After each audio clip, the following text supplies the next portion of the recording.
तस्मै श्री चैतन्यमनोभीष्टं स्थापितं येन भूतले स्वयं रूपकदा मह्यं ददाति सपदान्तिकं वन्देऽहं श्रीगुरोन् श्रीयुतापदकमलं श्रीगुरोन् वैष्णवांश्च श्रीरूपं साग्रजातं सकगण रघुनाथान्वितं तं सजीवं साद्वैतं सावधूतं परिजनसहितं कृष्णचैतन्यदेवं श्रीराधा कृष्णपादान् सकगण ललिता श्रीविशाखान्वितांश्च हे कृष्ण करुणा सिन्धो दीनबन्धो जगत्पते गोपेश गोपिका कांत राधा कांत नमोस्तुते तप्त कांचन गौरांगी राधे वृंदावनेश्वरी वृषभानुसुते देवी प्रणमामि हरिप्रिये पंचाकल्पतरुभ्यश्च कृपा सिन्धुभ्य एव च पतितानां पावनेभ्यो वैष्णवेभ्यो नमो नमः।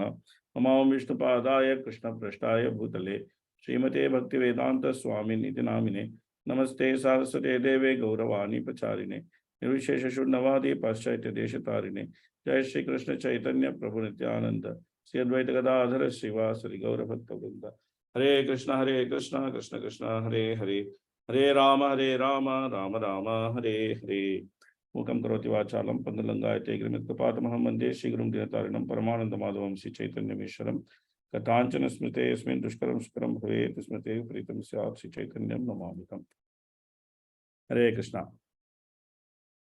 So first of all, my apologies, because when I agreed to do this unit, I thought we'll just sail through it. But this has been the most disturbed unit I have done as of now in my life. Like, things keep going up and down. And anyway, what to do?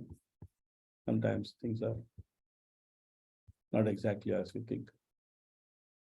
So, if I remember correctly, we already finished 8th chapter and we were just entering the 9th chapter. And in the 8th chapter, we saw the glories of Bharat Maharaj. And we also saw that he left his kingdom, he went into forest and he was trying to do some austerities. And he got disturbed by the deer. We discussed a lot about his disturbance with the deer. And finally, thinking of the deer, he left his body. Then he got the body of a deer, and then he was in that deer body, but he did not forget his previous activities. And he still remembered his previous birth. That was the mercy of the Lord. And he came to the forest and he was eating dry grass. He was taking association of devotees, hearing Bhagavatam, and he was waiting for his time to give up his body. And the time came, he gave up his body. So this is where we are, and we are going to start from the 9th chapter, which continues his situation where what happens after he gives up his body.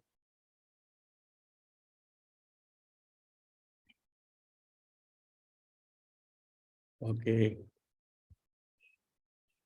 We have the screen visible to you. So somebody can read the translation.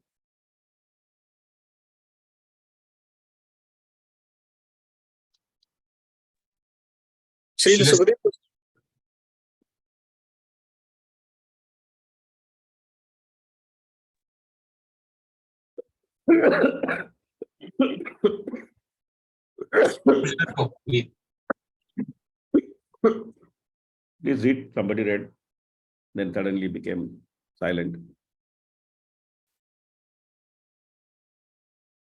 Srila Sukadeva Goswami continued, my dear king, after giving up the body of a deer, Bharat Maharaj took birth in a very pure Brahmana family. There was a Brahmana who belonged to the dynasty of Angira. He was fully qualified with Brahmanical qualification. He could control his mind and senses. And he had studied the Vedic literature and other subsidiary literatures. He was expert in giving charity, and he was always satisfied, tolerant, very gentle, learned, and non-envious. He was self-realized and engaged in the devotional service of the Lord. He remained always in a trance. He had 9 equally qualified sons by his first wife, and by his second wife, he begot twins, a brother and a sister, of which the male child was said to be the topmost devotee and foremost of saintly kings, Bharat Maharaj. This then is the story of the birth he took after giving the body of a deer.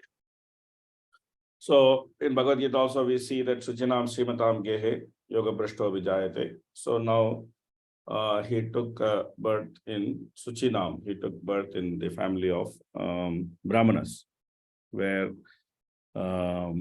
he's going to continue his birth. But as we all know, that he is going to be a different man. Okay, please continue, Prabhuji.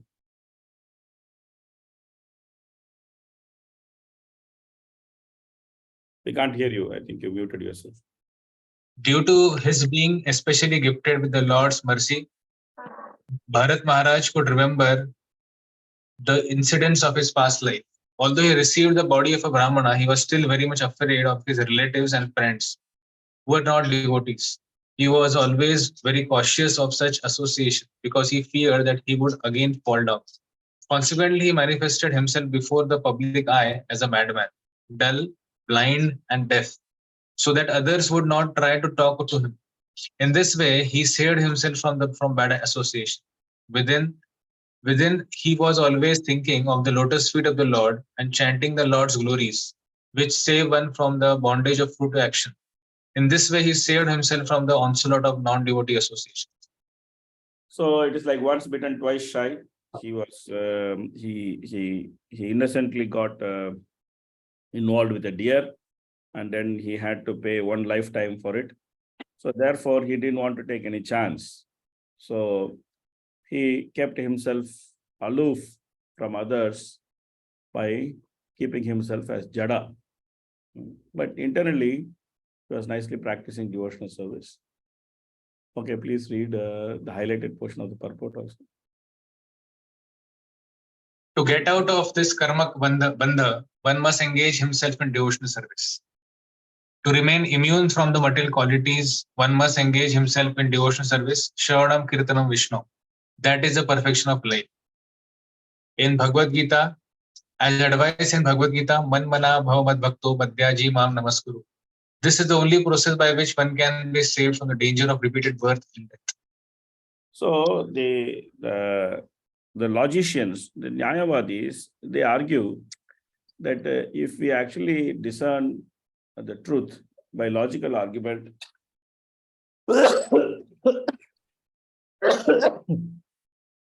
then one can reach a stage which is where one does not get affected by worldly emotions. One can reach a stage. This is what is their argument. And they consider that this stage as the greatest or the highest stage, or the stage of liberation, that to be emotionless like a stone. So Jadabartha was more or less like that. But he was like that not because of being a logician.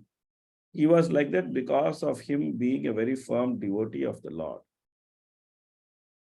So without being a devotee of the Lord, there is no way that one can remain undisturbed from the onslaught of material nature. One cannot remain immune to the onslaught of material nature simply by absorbing oneself in logic, because logic itself can be quite confusing based on who presents a particular logic. Chaitanya Mahaprabhu did this pastime as Nimai Pandit. He was the greatest logician in Navadip Leela. He was the greatest logician. And people are afraid of him because to pick up an argument with him and to win him was impossible. Sometimes he would see a Brahmana and then he would make a statement, and then he would ask the Brahmana to prove either the statement is right or wrong. Then the Brahmana would try to do that. Then Mahaprabhu would counter his logic with another logic and then prove that whatever the Brahmana said was wrong. And then the Brahmana has to agree because he has proved it. Then Mahaprabhu would use actually logic to counter his own logic and to prove that whatever Brahmana said is right. And the Brahmana has to agree because it is logically proved. And then Mahaprabhu would go on to counter that logic and then prove again that it is wrong. So why did he do that Leela? He did this Leela simply to make everyone understand that by Tarka, one cannot establish the absolute truth. So, this is a very important thing, that simply by Tarka, one cannot come to a stage of understanding the absolute truth. Means one cannot come to the stage of not being affected by the activities of the material world. One who is understood the absolute truth, the byproduct of that is that he is not affected by the material world. The logicians say that they take the byproduct of devotional service as the aim of life, which is not being affected by the material world. And they falsely think that such a situation can be obtained by tarka, by logic. That is their mistake. So here it is explained that Jadabharata was able to be completely detached from this world and worldly activities, not because he was expert in logic, but because he was completely absorbed himself in devotional service. So this is a very important point that we should note.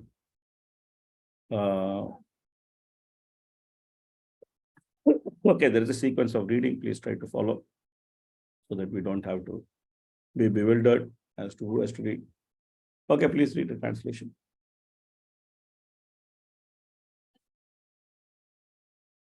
Please close the door.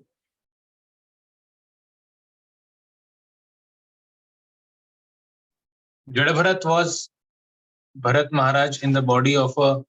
So please read translation, then you can read the purport. We didn't read the translation. Oh, sorry. The Brahmana father's mind was always filled with affection for his son, Jadabharat, Bharat Maharaj. Therefore, he was always attached to Jadabharat. Because Jadabharat was unfit to enter the Grihastha ashram, he simply executed the purificatory process up to the end of the Brahmachari ashram. Although Jadabharat was unwilling to accept his father's instruction, the Brahmana nonetheless instructed him in how to keep clean and how to wash, thinking that the son should be taught by the father. Purport also, Guruji? Yes, yeah. Jadabharat was Bharat Maharaj in the body of a Brahmana, and he outwardly conducted himself as if he was deaf, dumb. Actually, he was quite alert within. He knew perfectly well of the results of fruit activity and the results of devotional service. In the body of a Brahmana, Maharaj Bharat was completely absorbed in devotional service within. Therefore, it was not at all necessary for him to execute the regulative principles of fruit activity.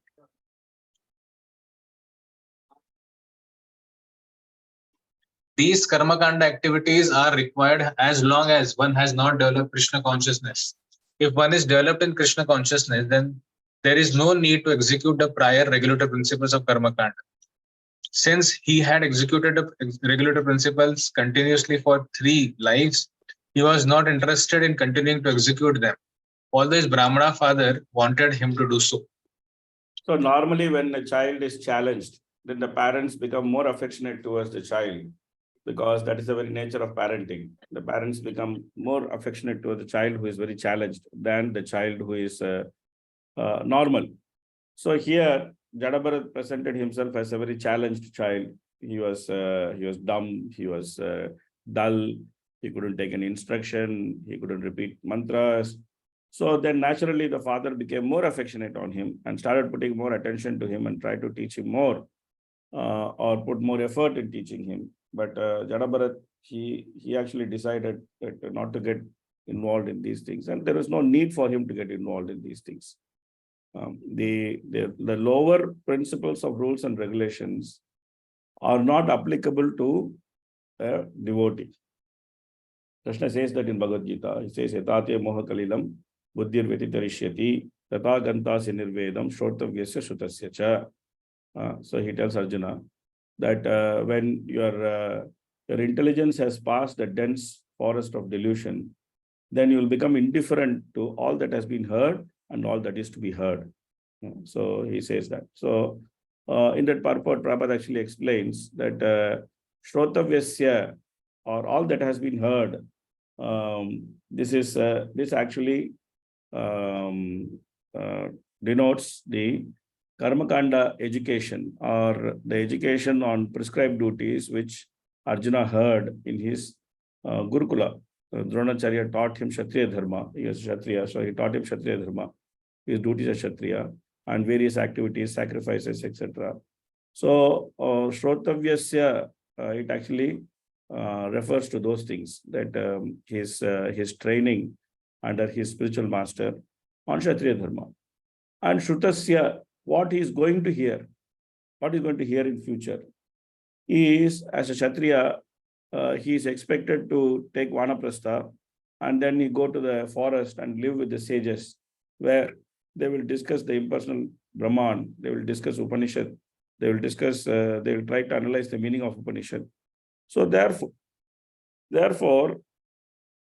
what he previously heard, it refers to Karma Kanda, and what he is going to hear, Shrutasya cha, what he is going to hear, that refers to Jnana Kanda. So therefore, for a devotee, neither Karma Kanda nor Jnana Kanda holds relevance. Karma Kanda, Jnana Kanda, Vishera Bhandar. Narottam Das Thakur sings that as far as devotee is concerned, all these matters of Karma Kanda and Jnana Kanda, they are simply poisonous. We have nothing to do with these things. So what is to be heard, that Krishna says in the beginning of the 7th chapter, Yata Jnasyasi Takshrunu. Now you hear. This is something, this is subject matter to be heard.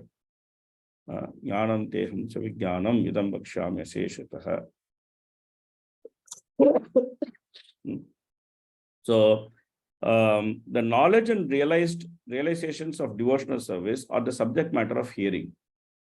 Because by such hearing, in the association of devotees, one progresses towards actual self-realization, which is one gets established in this constitutional position in bhakti. We heard this from Kapiladev. He already said that Sadam Prasangan Mama Virya Samvido Bhavanti Prasayana Katha Tajjoshanat Asav Apavargavatani Shraddharati Bhaktir Anakarishyati. So in this case, Jadabharata, he decided that there is no need for him to hear Vedic instructions. No need for him to hear Vedic instructions. No need for him to practice it also. Krishna also tells Arjuna that Yaimam Pushpitam Vacham. Please don't Traigunya Vishaya Veda, Nishtraigunyam Bhavarjuna. Nidvando, Nitya Satvasto, Nidyoga Kshema Atmavan. So you become Atmavan, you become self-situated. Don't worry about yoga and shema. Don't worry about gain and safety. Arey, how not to worry about gain and safety? What will happen to me? I have to worry about. People say, yes, Prabhuji, Krishna conscious philosophy is all very good. But come to practical point. What is the practical point? How to maintain ourselves. That's a practical point. All philosophy is good. Krishna is Supreme Personality of Godhead. It's very, very good. I agree with it. But come practical point. What is the practical point? Then who will maintain me? Who will give me next level of next day's food, next day's maintenance? Who will give me? So I have to do something. So I've seen many devotees also in great anxiety about maintenance, how they will maintain themselves. So Krishna is saying that Niryoga Kshema Atmavan, don't worry about the gain and safety. You become self-situated. So if we don't worry about gain and safety, who is going to worry about gain and safety? Krishna says, Bhagavad Gita, he will worry about it. He says that Ananyas Chintayanto Mam Yejana Paripasate Tesham Nitya Viktanam Yogakshemam Bhahamyaham. Yogakshemam Bhahamyaham. So same words uses. In 2nd chapter he says, become Niryogakshema Atmavan.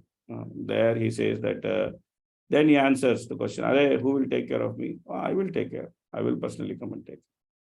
So therefore, we are going to see in Jadabharata's case also that how Krishna intervened and took care. He is already intervened. He is taking care. How he is taking care? How he is taking care of Bharat Maharaj? What is Krishna's intervention? What did he do to take care of him?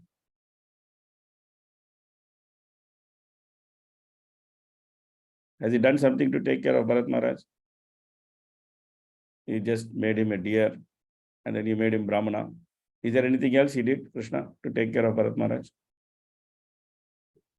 The remembrance was Yes.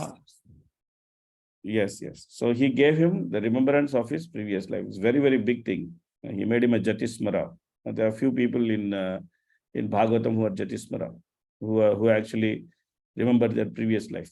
Few people. Bharat Maharaj is one of them.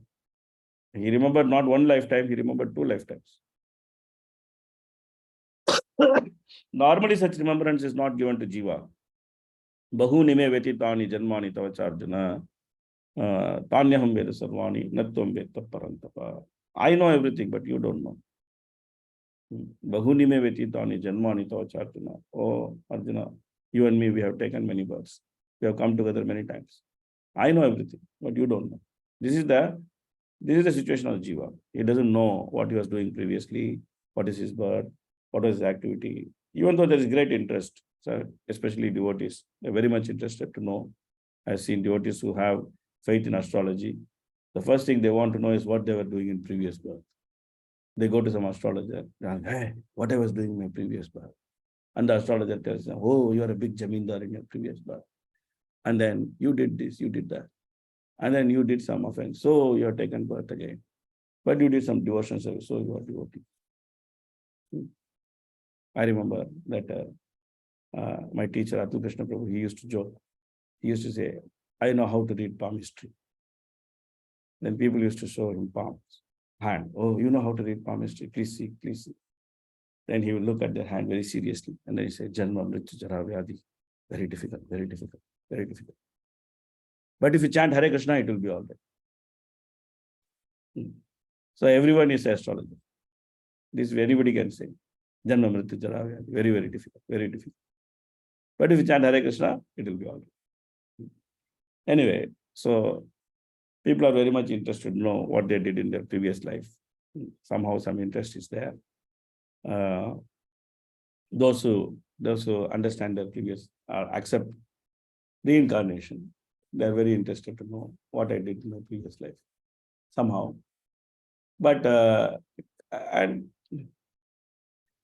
and people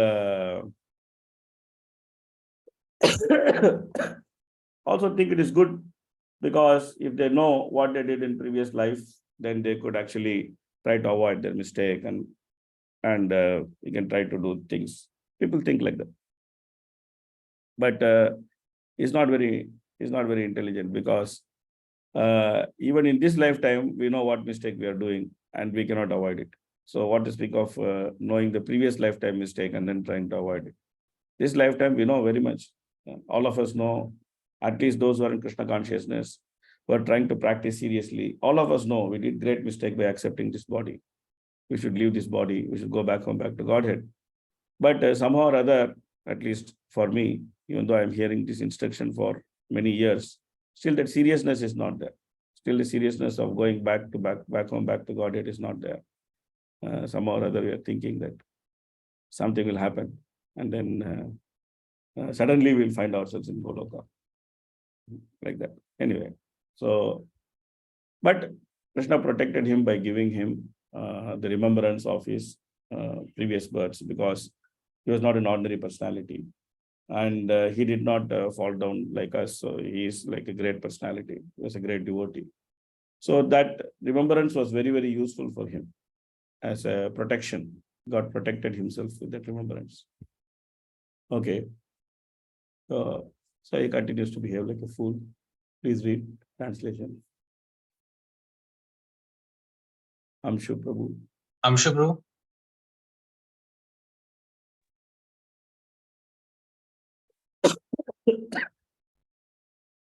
Not there.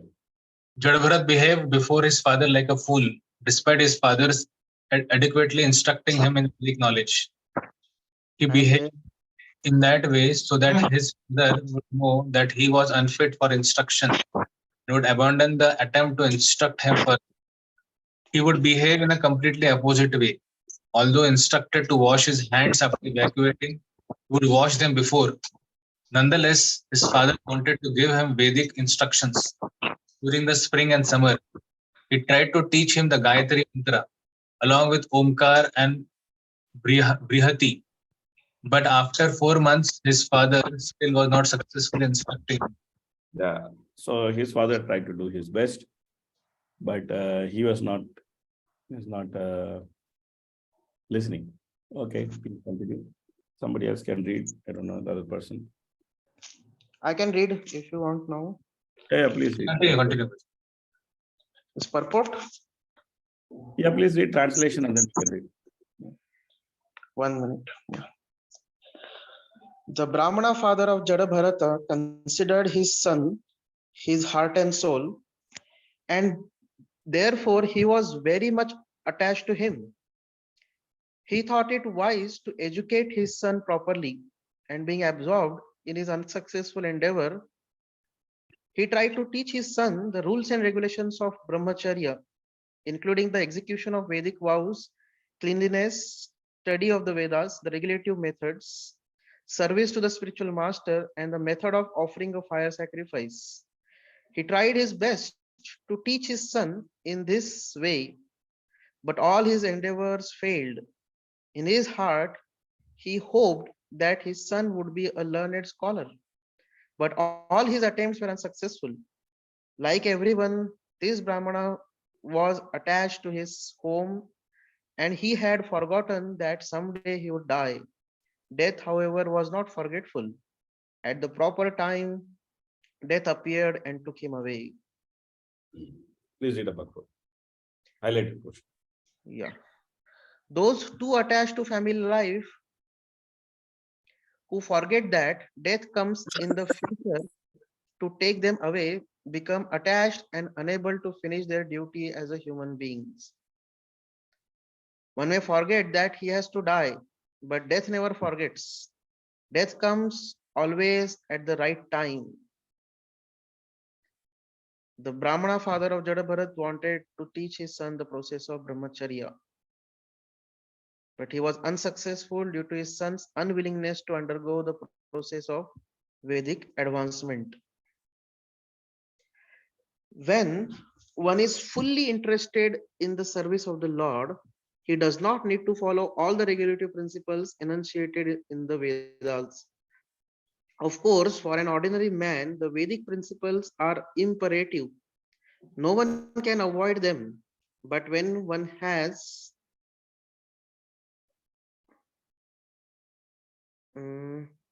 it's not uh, when one has attained the perfection of devotional service, it is not very important to follow the Vedic principles. Yeah. So the 2 points which Prabhupada makes in this, that how the Brahmana was so attached to him that he has tried to do as much as possible, and also he tried to instruct him, and but anyway he had to die. When death came, he had to die. So it's a very important thing, especially for those who are parents in Krishna consciousness.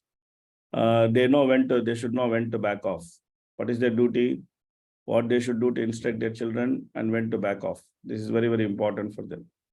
They cannot think that, oh, I have to be engaged with my child till the end. Till the end means till I die, I have to take care of my child. This is not the duty of a devotee. That till he dies, he has to take care of the child. This is all nonsense. According to Vedic system, the family attachment should be given up at the age of 50. Panchashordam Vanam Rajet. Or if not 50, at least approximately 25 years after married life. Or if not 25 years, at least when the son is married, when the daughter is married, and when both of them are married, then we should try to give up. We should not still try to protect them or instruct them or give guidance to them or be affectionate to them. Okay, the duty is done. So then one should detach, like Kuti Maharani is saying in the first canto, Sneha pasam imam chindi dridam pandushu vishnishu. One should take her example, that even though she had such an exalted family members, she still wanted to come out of family affection. So this is very instructive to devotees. Sometimes I have seen devotees saying, oh, this is all meant for non-devotees. Oh, this is for people who have karmi children. The karmi children are useless, but these are all devotee children. Why we should not be with them? It's a devotee family, this devotee association. So we should always be devoted with our children. We should try to give them guidance. No, no, no. Here is the lady who is an exalted devotee, who is Kunti Maharani, and her sons, they are exalted devotees, they are eternal associates of the Lord. Still, she is saying, Sneha Pasam Imam Chindi, Dridam Pandasu Vishnishu. One side is Pandavas, who are great devotees of the Lord. Other side is Vrishnis, who are actually the Lord's family himself. So she wants to cut off both the family affection, which is based on the conception of material body. So it's very important instruction for those who are parents who have children in Krishna consciousness. We should not think that eternally we should be involved with our children. Means that till we die, till the last moment, oh, my son, what are you doing? Oh, my daughter, no. When the daughter is married, anyway, there is no connection between the parents and the daughter. But of course, Kali Yuga is not like that. In Kali Yuga, generally what happens when the son is married, he runs behind the wife. And the daughter is married, she brings her husband to the parents' home. Because that fellow is running behind his wife. So she tries to take care of parents. It's all very ulta in Kali Yuga. It's not the daughter's duty to take care of the parents. If we say this in Kali Yuga, also people will throw stones at you. What are you? Why are you talking like this? You are saying that it's not daughter's duty. The daughter's duty is to take care of her in-laws. The son's duty is to take care of parents. It's a basic Vedic system. Anyway, Kali Yuga, everything is ulta. So all ulta things happen. But still, the point is that we should not be attached to family life. That's the most important thing that we should understand. Death will come. Man has to die. Karmi people, they die before dying. Means they put dye on their head. They try to make everything black. So somehow or other, that's called as dye. So when you dye the hair, then you know that you're going to die. So, but we should not be like that. We should know that death is coming and it is sure. Every moment we should be aware of that. We could die anytime. So that awareness of the impermanence of human life, it gives us some impetus to practice Krishna consciousness seriously. There's a Vedic statement which says that one should learn scripture as if one will never die, but one should practice bhakti as if he's going to die now.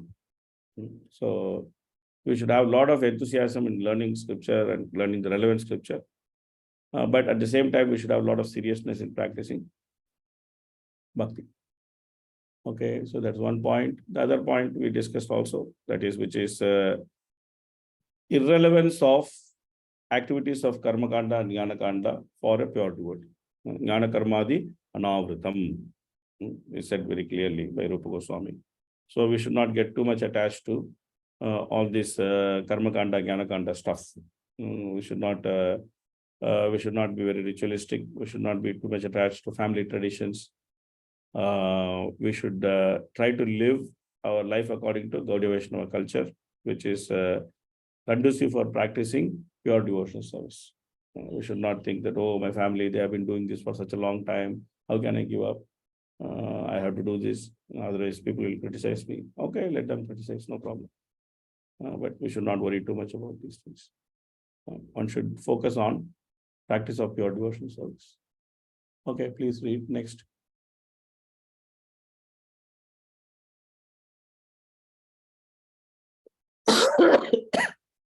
Bhakti Vaya, bro.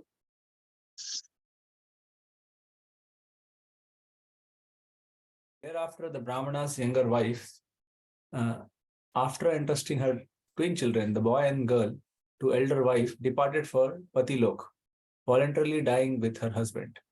It was custom at that time that the wife somehow felt that the separation from the husband is more fiery than burning fire, that she actually found the burning fire very cooling than the separation from the husband. So therefore, she entered the burning fire of her husband's fire and she gave her the body. Now in Kali Yuga, these things are not possible. We should not try to do this, or of course, it's illegal to have sati. We should not try to imitate. But in those times, that was something which was common or normal. And the attachment to the man, according to Vedic system, for a woman is good, because by such attachment, she gets body of a man in her next life, and then she'll be able to do Vedic duties in a much better manner. But in devotional service, it doesn't matter whether one has man's body or woman's body. Both the bodies are good body for the purpose of going back to Godhead.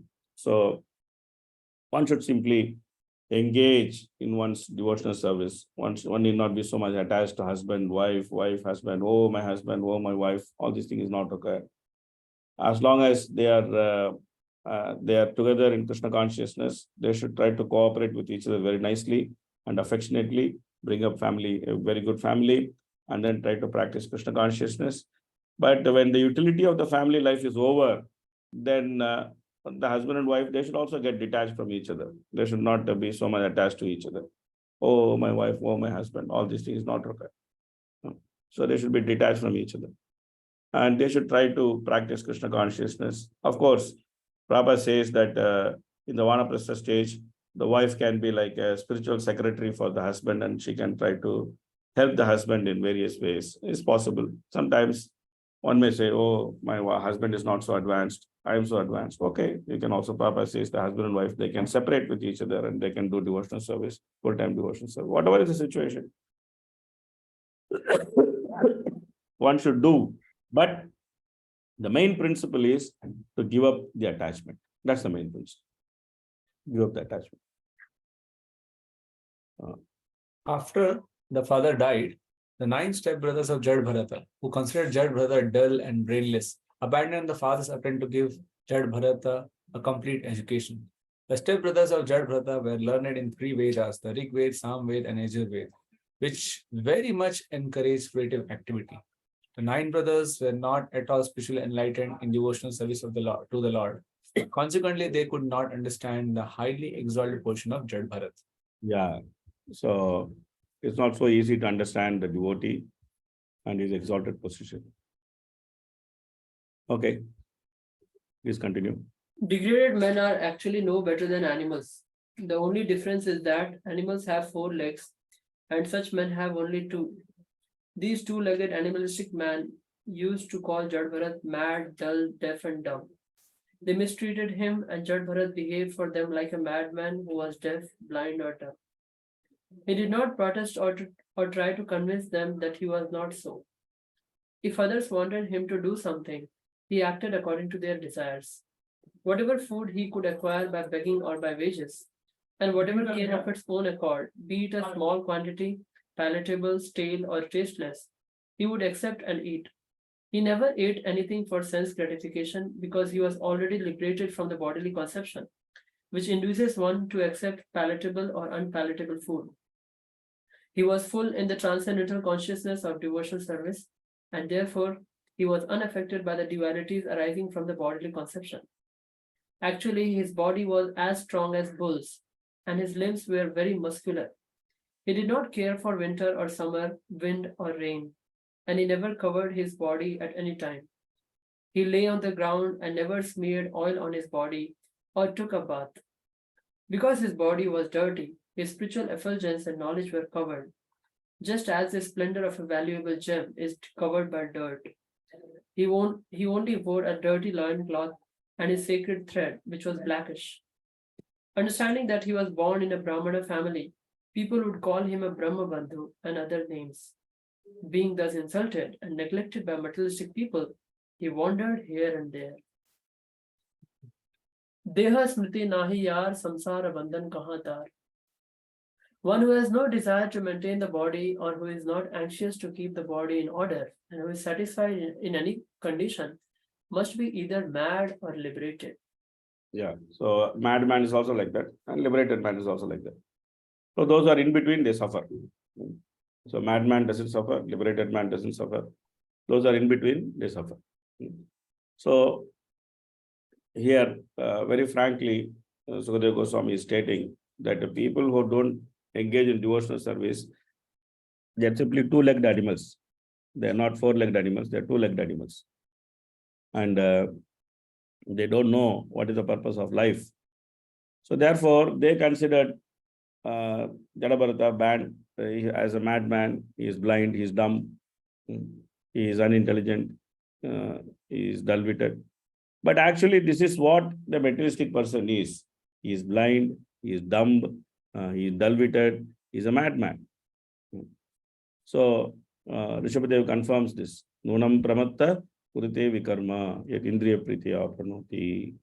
That who is the madman? Who is the madman? There is a very famous lecture. I'm sure you all know that Prabhupada gave a lecture. Who is mad?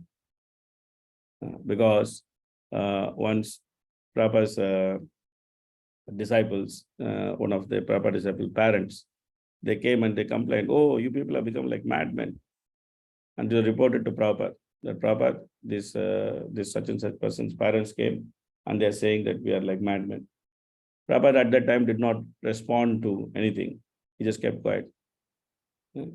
Later, that evening, Prabhupada gave a whole lecture, who is mad? A whole lecture, who is mad? And that was very famous at that time. They made pamphlet out of it and they used to distribute it very widely. Who is mad? That lecture. In case you have not heard that lecture, please hear it. Very nice lecture. Prabhupada explains who is mad. So, so they were thinking that Jadabharata is mad, but actually they are mad. They are mad. And Jadabharata, he was quite satisfied with what he had. Of course, we cannot imitate this kind of situation. These are all exalted devotees and this exalted situation. So we cannot imitate, but he was quite satisfied with everything. But that principle of being satisfied with everything, we should try to take and practice. That whatever comes on its own accord, we should try to be satisfied. It's very, very important, basic preliminary step for practicing devotional service. That a devotee should not have any aspirations which are not Krishna conscious in nature. We can have Krishna conscious aspirations. That's okay. I should chant my rounds nicely. I should chant many rounds. I should increase my service unlimitedly or whatever it is. It's all Krishna conscious aspirations. These aspirations devotees should have. I should try to go back home, back to Godhead in this lifetime. This Krishna conscious aspirations devotee should have. That's good. It is good for devotee to have these aspirations. But then there are other aspirations which are not Krishna conscious in nature. A devotee should not have such aspirations. A devotee should be satisfied with the material experience which comes on its own accord to him, whether that experience be good or the experience be bad. One should not worry about these things. One should be simply satisfied.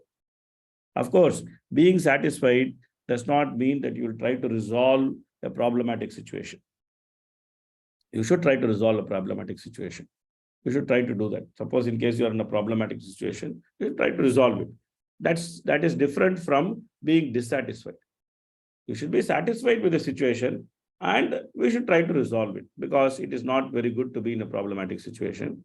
We should try to resolve the problematic situation so that we can progress in Krishna consciousness. That we should do. But overall, whatever comes on its own accord, we should try to remain satisfied. Yes, Hari Gauranga. Prabhuji, one more question which was coming is like here, Bharat Maharaj was a liberated person. So he was able to remain satisfied by eating whatever food he could get and whatever material situation he had. And similarly, you said like a madman also, if you see, then he also is like, not disturbed by these things. So like we being devotees, we are like in the middle and we are disturbed.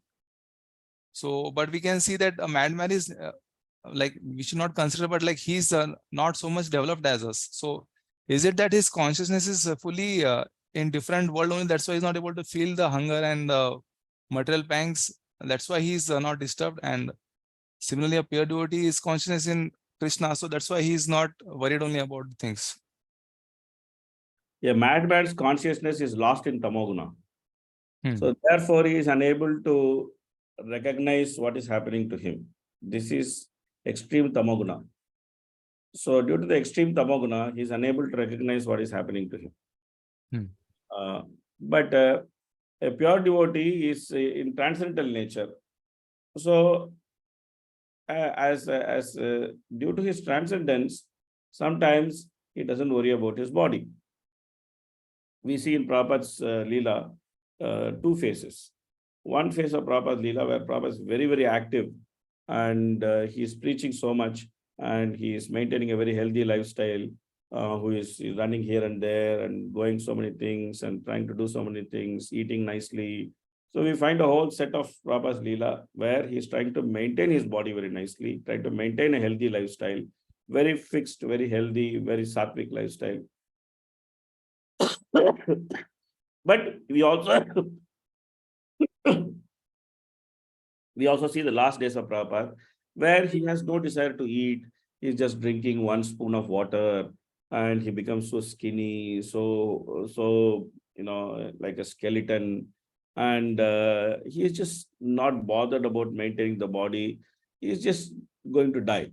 But in both stages, his consciousness is very, very clear and he's trying to remain Krishna conscious and is trying to be truthful to the service of his spiritual master till the last moment in his life. So this is the devotee, that when he understands that he has to take care of the body, he does take care of the body. But when he understands this body has gone beyond repair, then he is not so much worried about the body. He's just thinking, okay, let it go. Let it go. Anyway, it has to go one day, let it go. We should aspire to be in that situation. That's an aspirational level. We should aspire to be in that situation. That when the body is there, we should maintain it nicely so that we can engage in Krishna consciousness. And when we know it is hopelessly gone, we should not try to maintain it anymore. We should just try to leave the body in a proper consciousness. We should try to prepare our consciousness to actually be in that stage. So that's good for us. So, But yeah. So like, as you said, can we take it like that now in this situation of, like, suppose I'm in the beginning stage, so my body is a little bit better as compared to what it will be in the old age. So now I can use this good health and good resources which are there with me to prepare my consciousness so that I can go to the extreme, means like not sattva guna, but like a transcendental part. So that till the time my end years, means we don't know when we will die, but at least saying that the normal pattern goes. So this is like a time given by Krishna to prepare us for that stage, so that when we have bad also, we'll be able to continue our consciousness, and then will be remain undisturbed by, like Bharat Maharaj, to some extent. Yeah. That is why it's there. And the body, as long as it is there, it should be maintained. There's a nice conversation between Sanatana Goswami and Chaitanya Mahaprabhu. When Sanatana Goswami comes to Puri for the second time, where he is actually trying to commit suicide. And then Chaitanya Mahaprabhu actually chastised him. He said that your body actually belongs to me and I have a lot of program for this body. Who are you to destroy this? Then he's complaining to Haridas Thakur. He's saying, look at this person. He's considered a very gentleman, but he's trying to destroy another man's property.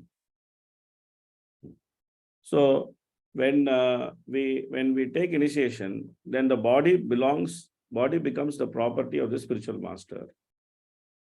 So this is the reality. So after we take initiation, this body is another man's property. So we have to utilize it for the benefit of that person because it is his property. So therefore, it should be utilized with the benefit of that person. So since we are actually holding another man's property, as far as possible, we should try to maintain it properly and then utilize it for the purpose the spiritual master wants it. When we have this consciousness, then it will naturally take us to a detached consciousness where when the body becomes useless, we will be able to hopefully, without much disturbance, give it away. Yes, Puji. Thank you, Puji. Okay, please read. Used to work only for food. They brothers took advantage of this and engaged him in agriculture field work in exchange for some food. But actually, he did not know how to work very well. He did not know where to spread dirt or where to make the ground level or uneven. brother used to give him broken rice, oil cakes, a cup of rice, home eaten grains, and burnt Sound is not clear. rich. Now, There's no sound only. Initially there was some sound, now there's absolutely no sound. Hare Krishna. Hare Krishna. Very well. Who is the reader? Hare Krishna. Davjin is the leader. हाँ हरे कृष्ण आवाज आ रहा है थोड़ा कम आ रहा है मुझे. हरे कृष्ण आ रहा है मुझे Yeah, but we have to hear very hard. Like, you have to go near the mic, maybe. No, I think you covered the mic, so we can't hear anything.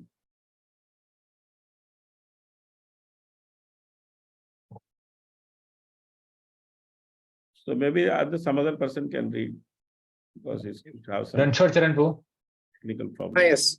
Jada Bharat used to work only for food. Stepbrothers took advantage of this and made him in agricultural field work in exchange for some food. But actually he did not know how to work very well in the field. He did not know where to spread dirt or where to make the ground level or uneven. His brothers used to give him broken rice, oil cakes, the chaff of rice, worm-eaten grains, and burned grains that had stuck to the pot. But he gladly accepted all this as if it were nectar. He did not hold any grudges and ate all this very gladly. Purport Samadukha Sukham Dhiram. So Mrutava Vaya Kalpati. Kalpate. So when one is callous to all duality, the happiness and distress of this material world, one is fit for Amrutatva, eternal life. He was complete in Krishna consciousness and was oblivious to good and evil, happiness and distress. द्वैते भाद्र भद्र ज्ञान सब मनोधर्म ei bhala ei manda saba brahma. One has to understand that in the material world of duality, to think that this is good or that this is bad is simply a mental concoction.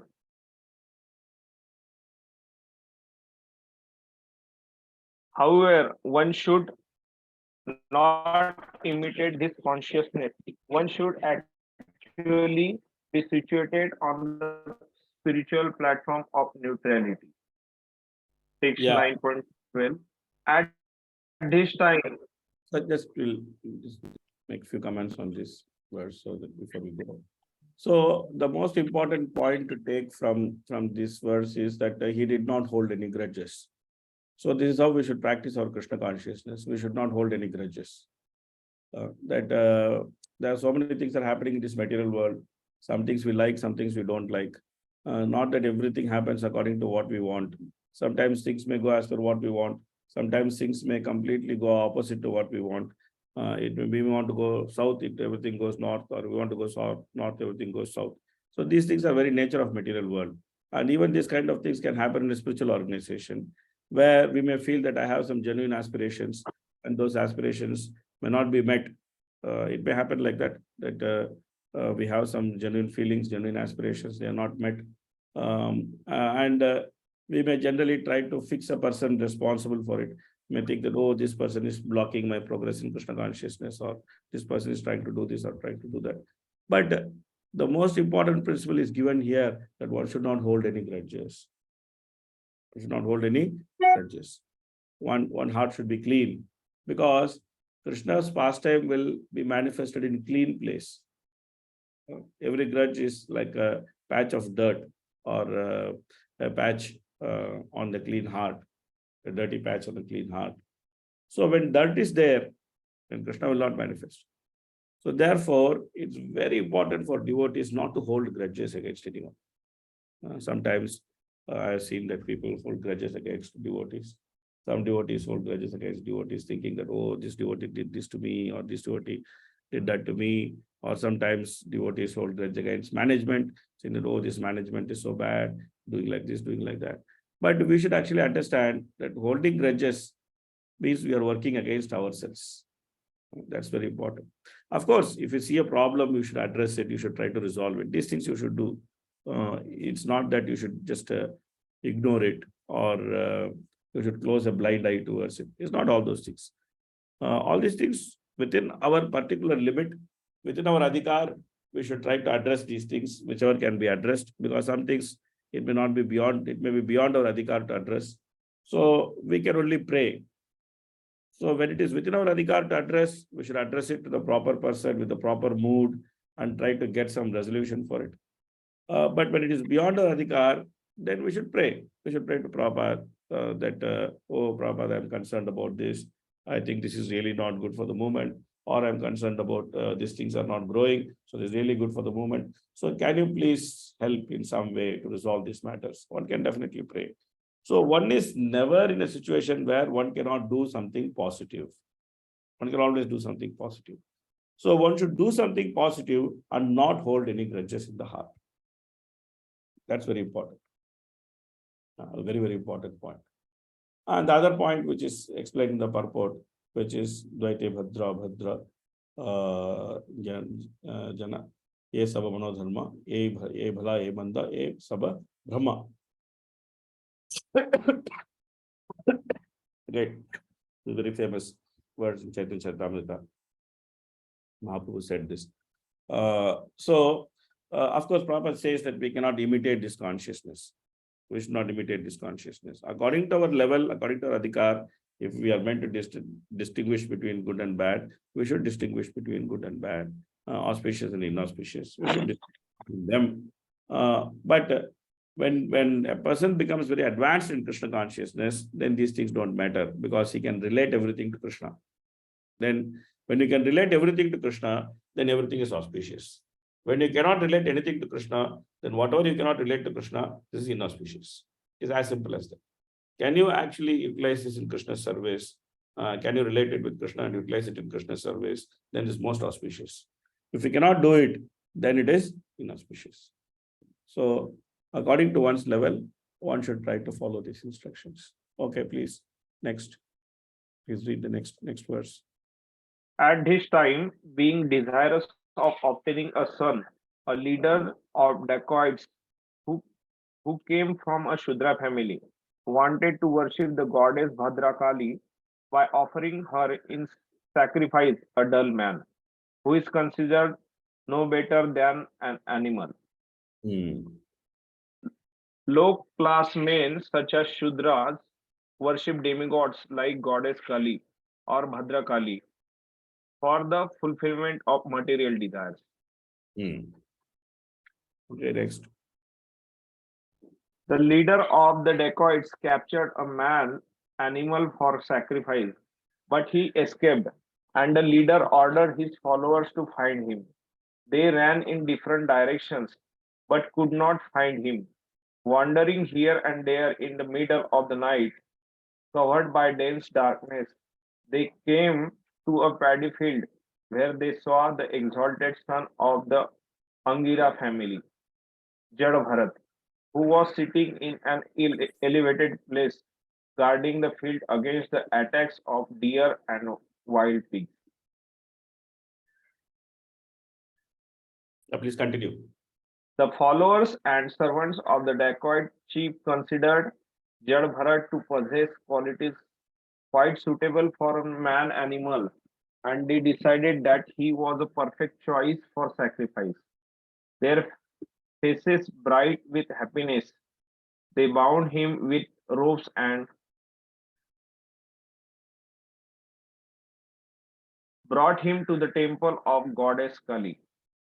Nonetheless, being completely surrendered unto the Supreme Personality of Godhead, he remained in that condition and did not protest being brought before the deity for slaughter.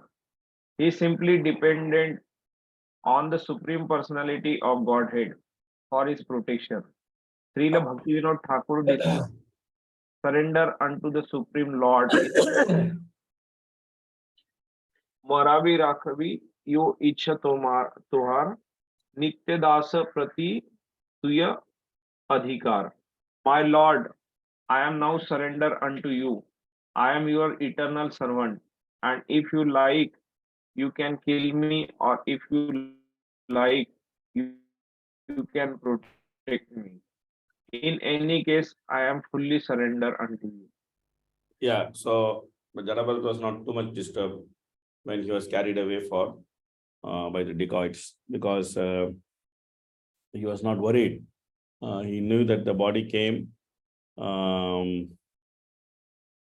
because of a certain situation, and now the body is there, and his body will also be lost by the same situation. So he was not so much worried about who is what, etc.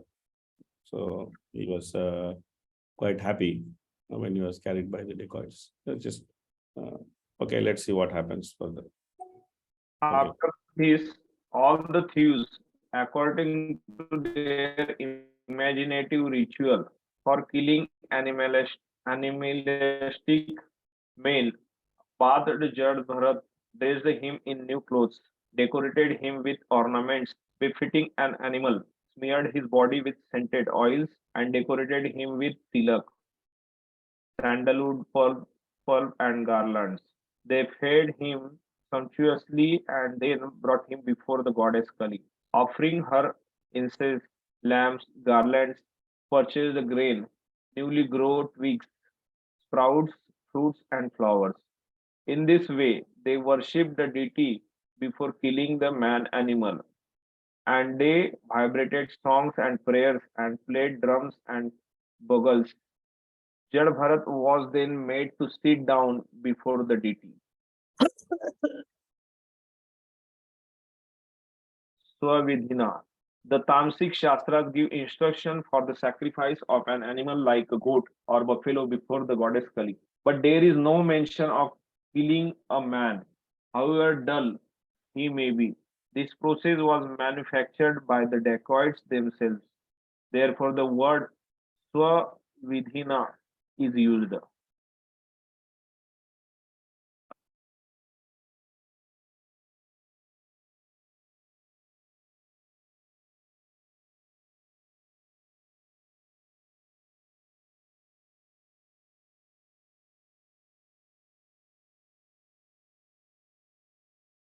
Please read, continue.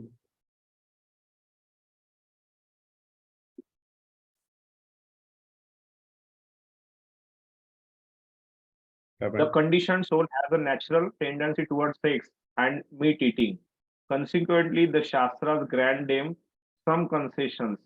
Actually, the Shastras aim at putting an end to these abominable activities, but they impart some regulative principles so that gradually meat eaters and sex hunters will be rectified. So these people, they were doing their own way. Arjuna is asking Krishna in Bhagavad Gita in the 17th chapter that there are people who actually do things according to their own faith, which is mentally concocted.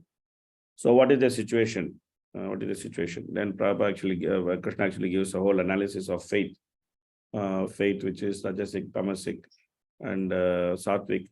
So faith is originally Sattvic, but it can be contaminated by Rajas and Tamas. So here, because these people are Tamasic, so therefore they are actually doing something on their own.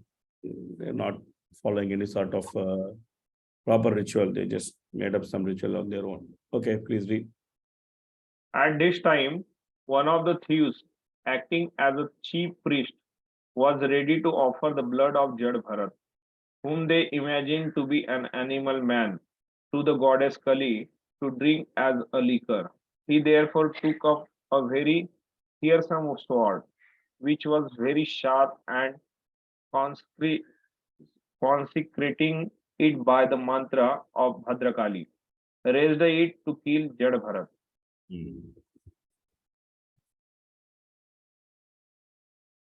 Okay. Please All continue. the, all the rogues and thieves who had made arrangements for the worship of goddess Kali were low-minded and bound to the modes of passion and ignorance. They were overpowered by the desire to become very rich. Therefore, they had the audacity to disobey the injunctions of the Vedas, so much so that they were prepared to kill Jad Bharat, a self-realized soul born in a Brahmana family. Due to their envy, these dacoits brought him before the goddess Kali for sacrifice. Such people are always addicted to envious activities, and therefore they dared to try to kill Jad Bharat. Jad Bharat was the best friend of all living entities. He was no one's enemy, and he was always absorbed in meditation on the Supreme Personality of Godhead. He was born of a good Brahmana father, and killing him was forbidden. Even thought he might have been an enemy or aggressive person. In any case, there was no reason to kill Jadabharat, and the goddess Kali could not bear this. She could immediately understand that these sinful dacoits were about to kill a great devotee of the Lord.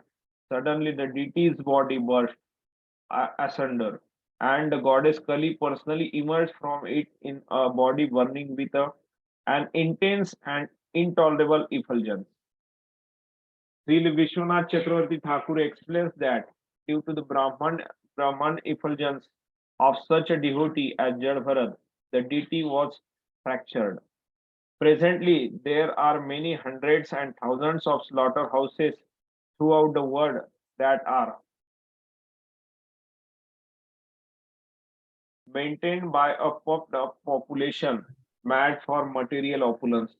Such activities are never supported by the Bhagavad school. Yeah, so here we see that God Kali, she could not tolerate. Actually, I saw a nice drama during my Guru Maharaj Vyas Puja. They made this whole thing into a drama and then they presented it. And it was so dramatic, the way the Kali came out and then she was fighting with all the dacoits. Very, very dramatic. The the makeup was also very nice. The makeup artist had done really good job with the makeup. So Kali, she could not tolerate. She is Vaishnavi. She's sister of a sister of the Lord. She is the Maya Shakti. So naturally, she could not tolerate the harm to the devotees. So therefore, she came for the protection of Jadabhara. So this is a proof that Maya, which troubles everyone, Maya troubles all those people. But Maya actually protects the pure devotee. Maya does not trouble the pure devotee. Maya protects the pure devotee. So the only way to come out of the onslaught of Maya is to become pure devotee. Then Maya will become our protector, and she will protect us, just like she came to protect Jadabharat physically. Okay, please read. Intolerant of these offenses committed, the infuriated goddess Kali bashed her eyes and displayed her fierce, curved teeth. Her reddish eyes glowed, and she displayed her fearsome features. She assumed a frightening body, as if she were prepared to destroy the entire creation. Leaping violently from the altar, she immediately decapitated all the rogues and thieves with the very sword with which they had intended to kill Jadbharat. She then began to drink the hot blood that flowed from the necks of the beheaded rogues and thieves, as if this blood were liquor. Indeed, she drank this intoxicant with her associates, who were witches and female demons. Becoming intoxicated with this blood, they all began to sing very loudly and dance as though prepared to annihilate the entire universe. At the same time, they began to play with the heads of the rogues and thieves, tossing them about as if they were balls. Neglecting Krishna consciousness, foolish people try to satisfy the goddess of by offering her many abominable things. But ultimately, when there is a little discrepancy in this worship, the goddess punishes the worshipper by taking his life. To sacrifice a man or animal before the deity is specifically forbidden. So therefore, Kali she came out of the deity form and then she actually created havoc because she wanted to save Jadabharat. Okay, next. When an envious person commits an offense before a great personality, he is always punished in the way mentioned above. Okay, next. Sukadev Goswami then said to Maharaj Parikshit, O Vishnudatta, those who already know that the soul is separate from the body, who are liberated from the invincible, not in the heart, who are always engaged in welfare activities for all living entities, and who never contemplate harming anyone, are always protected by the Supreme Personality of Godhead, who carries his disc, the Sudarshan Chakra, and acts as supreme time to kill the demons and protect his devotees. The devotees always take shelter at the lotus feet of the Lord.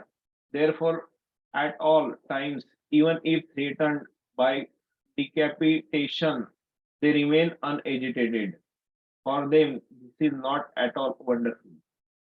Devotees are always fully dependent on the Supreme Personality of Godhead, and the Lord is always eager to give them all protection in all circumstances. Thus, end of Bhaktivedanta purpose. Of 5th canto, 9th chapter of Srimad Bhagavatam, entitled The Supreme Character of Jadabharata. So this way, Jadabharat was completely undisturbed, even when he was actually facing death. He was completely undisturbed because he was very fixed in his determination to practice devotional service. And he was very, very fixed in his determination not to be disturbed by the activities of the material world. In the 6th canto, in one purport, Prabhupada actually writes that this material world is like a hurricane, and a devotee should remain aloof from this hurricane of this material world, and he should remain undisturbed and understanding that these activities of the material world has got nothing to do with him. So Jadabharat was like that. So even though he was in grave danger, mortal danger, he had no fear. Not did he react in a great way. He just understood everything is Krishna's plan. So neither he was disturbed when they came to kill him, nor he was disturbed when Kali killed all of them, and then she displayed her bloody dance with all her associates. That time also he was undisturbed because he knew that this is the nature of the material world and this is the nature of material energy. So Jadabharat, he remained undisturbed at all times, but he is also going to get disturbed. We're going to see it in the next chapter. But before that, we should take a break. But before that, we should also see some hands up. So it is, I don't know who is Bhaktivaibo Prabhu or Sudhamnath Prabhu. Whoever it is, please give your comment or question. Hare Krishna, Prabhuji. Yeah. Prabhuji, here we see that this Jadabharat was being sacrificed, means a human was being sacrificed, and Prabhupada says that such kind, it is a concocted thing, it is not actually mentioned in scriptures. Yeah. But we also hear about one more case like that. Shona shape, there was one boy, he was given by his father as a sacrifice. Yeah, so in this case, I think the whole premise, that is Harishchandra's this thing, the whole premise was that Harishchandra obtained a son by practice, by pleasing a demigod, and he said that when the son comes, I will sacrifice. So it was more like a transactional thing, that he already made a transaction like that. So then the demigod would actually come to claim the child in sacrifice, and he would always give some excuse like that. Then later they wanted to see if this boy can be replaced by that boy. So that is the whole thing which is explained in Bhagavatam.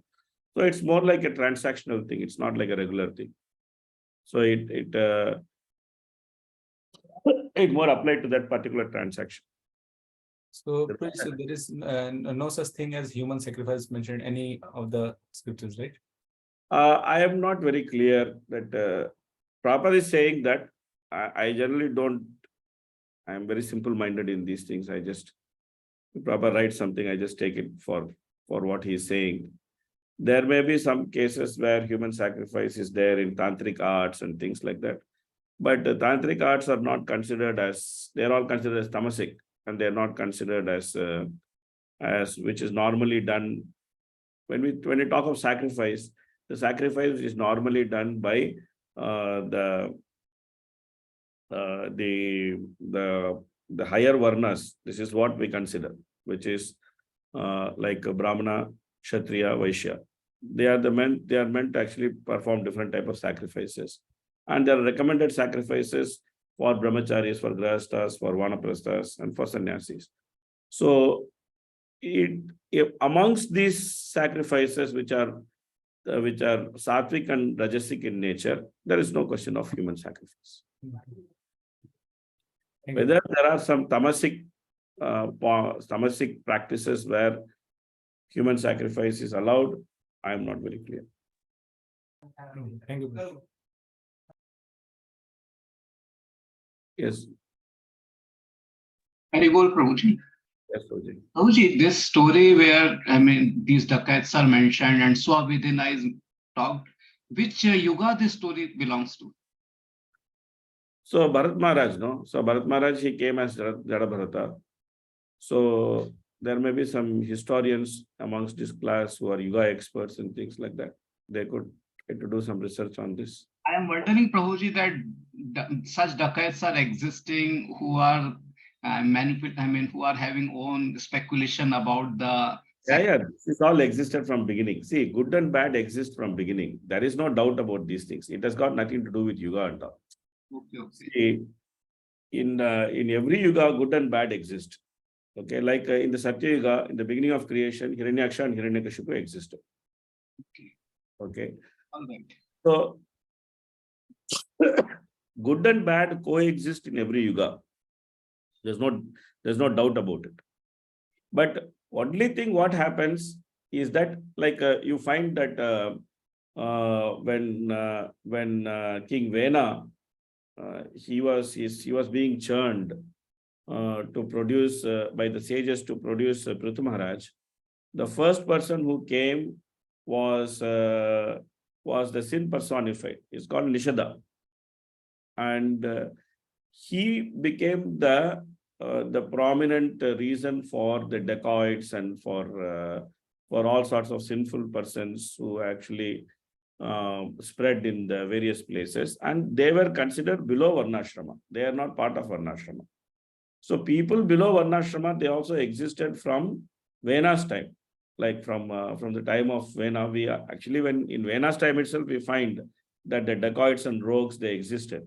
So there was this whole thing which was going on from Vena's father's time, that Vena's father, he actually went to Vanaprastha because he was very frustrated with his son. Then there was no king. Then the dacoits and rogues, they became very prominent. Then the sages installed Vena as the king. Vena was the greatest dacoit, he was the greatest rogue. So then the sages had to kill him with the mantra. And then again, there was dacoits and rogues, they existed.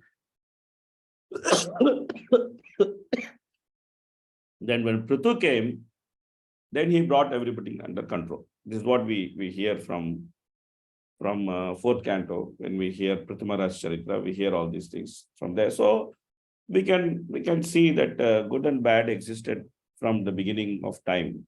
Always it existed from the beginning of time.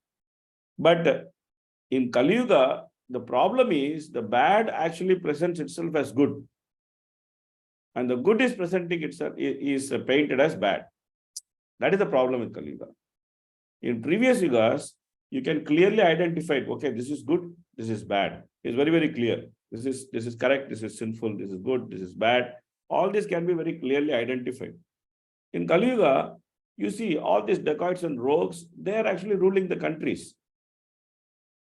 So they have become the so-called protectors.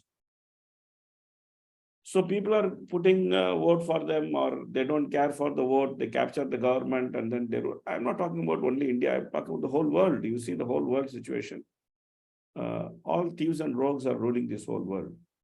Very difficult to find a leader who is actually like a good leader, like Prithu Maharaj. The moment he takes charge, then all the citizens, they come, they tell him, we don't have employment. Please engage us according to our Varnashram. So where is the leader who is doing this in this world? Nobody is doing these kind of things. So it's all even those who are meant to pioneer Varnashram, like ISKCON. We are also so confused about all this Varnashram stuff. Many people think that it's all very frustrating. We should not talk about Varnashram. Just we should forget it. Just chant Hare Krishna, not get into all this stuff.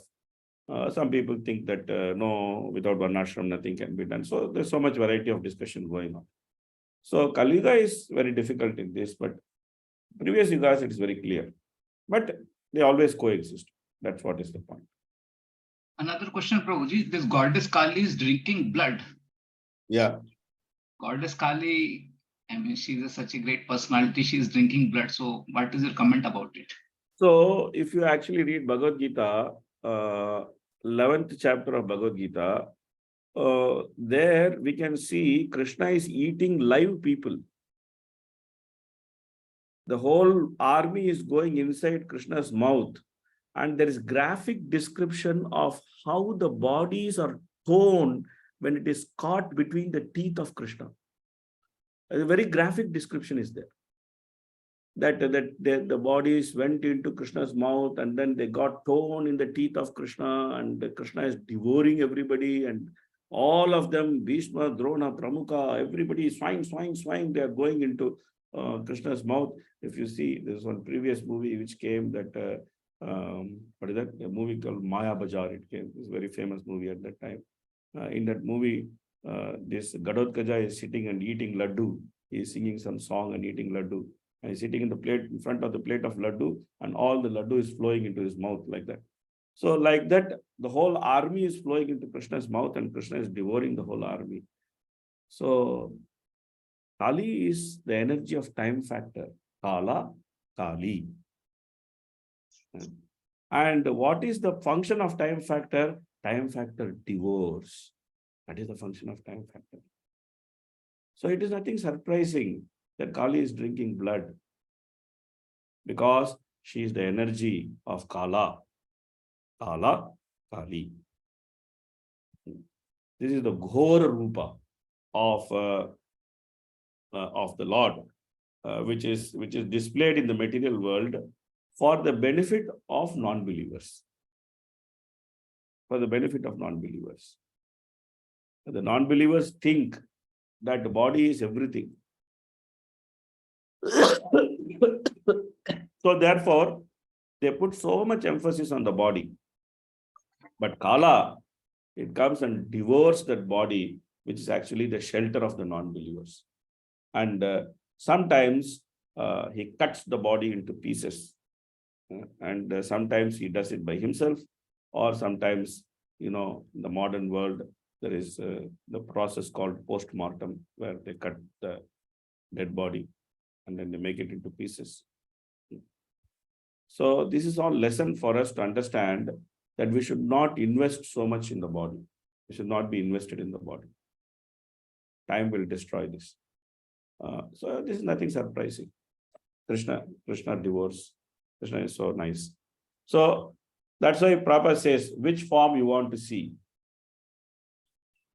You want to see Shyamasundara, or you want to see Kala Rupa? So intelligent person should make nice choice, that we don't want to see Kala Rupa, we don't want to see blood drinking, big mouth, getting stuck in the teeth and getting torn. We don't want to see all these things. We want to see Shyamasundar, who is very expert in dancing and who can dance with so many ladies at the same time. And so that's what we want to see. So we should make some intelligent choice. That's it. Prabhuji, so when such offering in Tamoguna is done to goddess Kali like that by people, does she accept it? You can see, no, they wanted to offer in Tamoguna the blood of Jadabharat. She came and drank the blood of all these people. She likes blood. She drinks blood. She's a blood drinker. But she drinks blood of those who are sinful. She doesn't drink blood of devotees or innocent people. She drinks blood of all the sinful people. Of course, we already saw that human sacrifice is prohibited, and this is this only animals are to be sacrificed to Kali. And even when they're sacrificing the animal to Kali, they're already saying, Mam Saha, that today you are killing me, tomorrow, today I'm killing you, tomorrow you can kill me. And Kali is laughing, hey, hey, hey, hey, stupid fellow. So this is the Ghora Rupa. This is reserved for those who want to enjoy tamasically. There's a whole, everybody has their place, and everybody has their deities, and everybody has the reactions of worshipping such deities, all those things. There are people who want to worship Kali. In West Bengal, it's a huge thing. The people who want to worship Kali is like a huge thing. Kali Puja is like a big thing in West Bengal. And they have such a big, elaborate festival to worship Kali. And throughout day and night, they keep dancing. Not knowing the fact that the deity whom they are worshipping will one day drink their blood.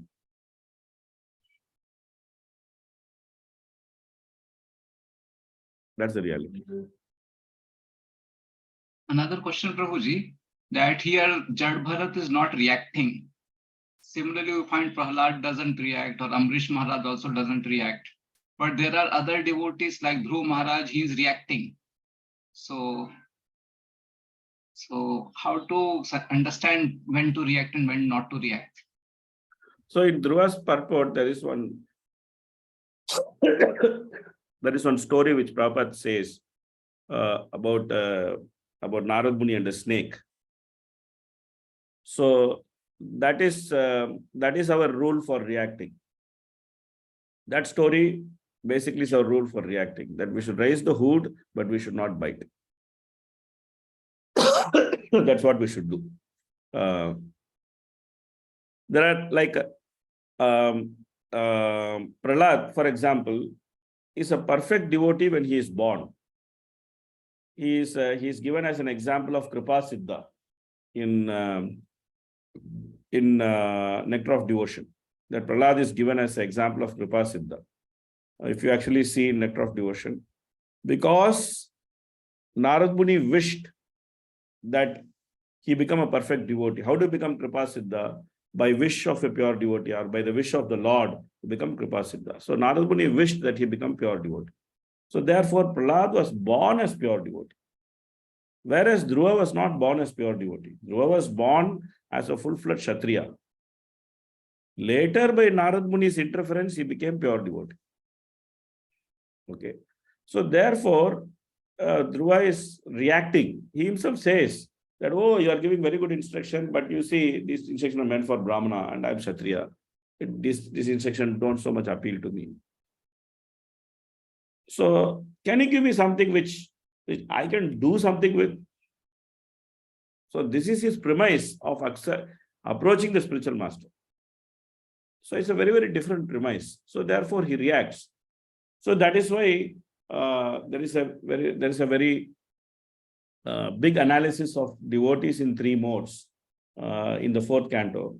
In fact, fourth canto is more or less a complete analysis of Kapila Dev's description of devotees in three modes. So devotees in three modes, each mode they have 3 types of qualities. So that makes 9 types of qualities, which gives rise to 81 types of devotional service. So the fourth canto elaborates this. So we see that Daksha is reacting. We see that Dhruva is reacting. Daksha is example of devotee in mode of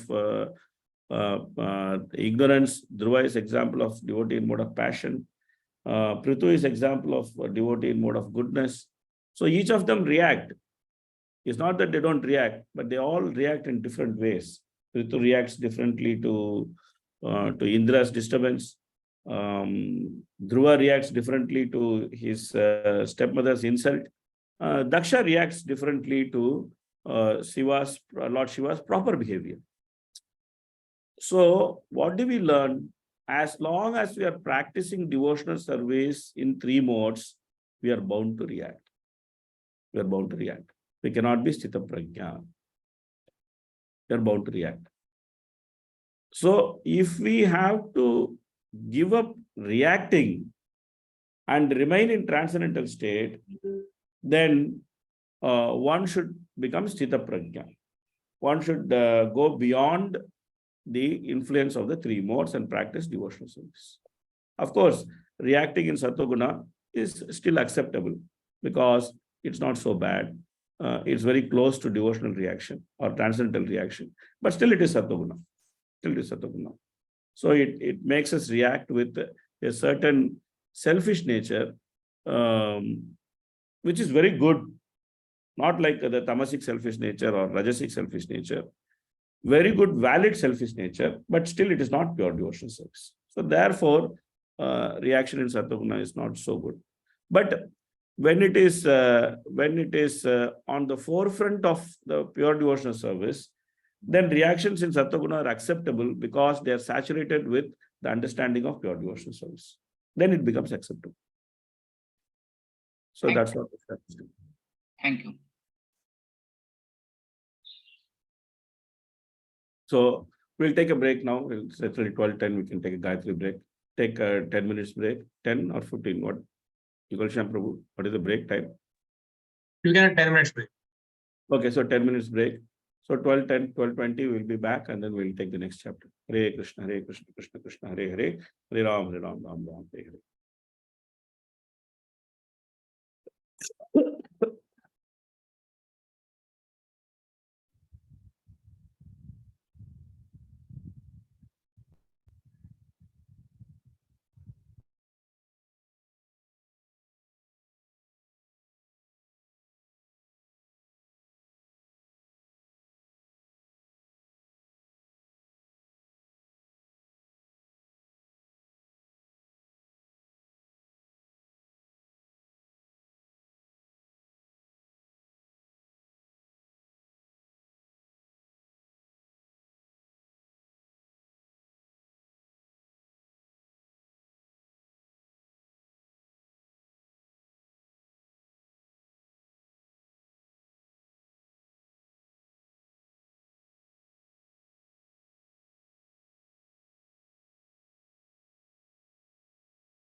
Welcome back. Hare Krishna, Krishna Krishna, Hare Hare.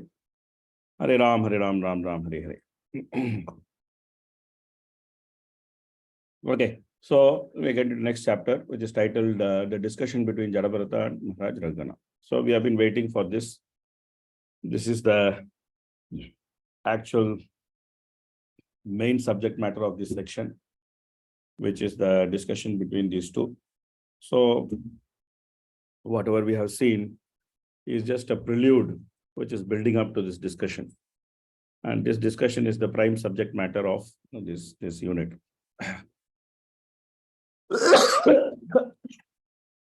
Sorry, I really have a bad cough. So, so the point is that previous to this discussion, it has been explained that the biggest fear the living entity has in this material world is fear of death.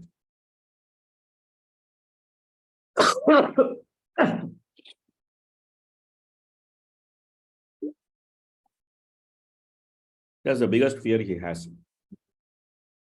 But we see that practically Jadabharata was not afflicted by fear of death.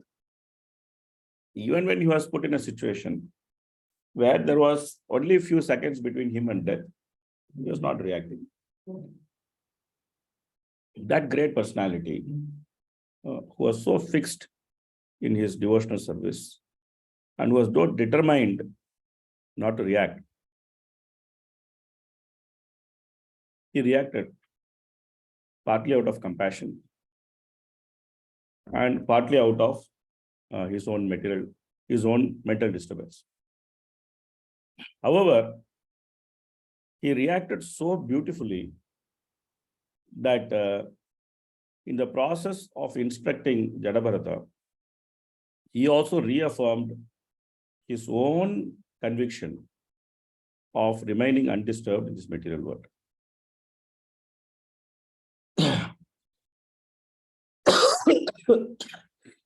So therefore,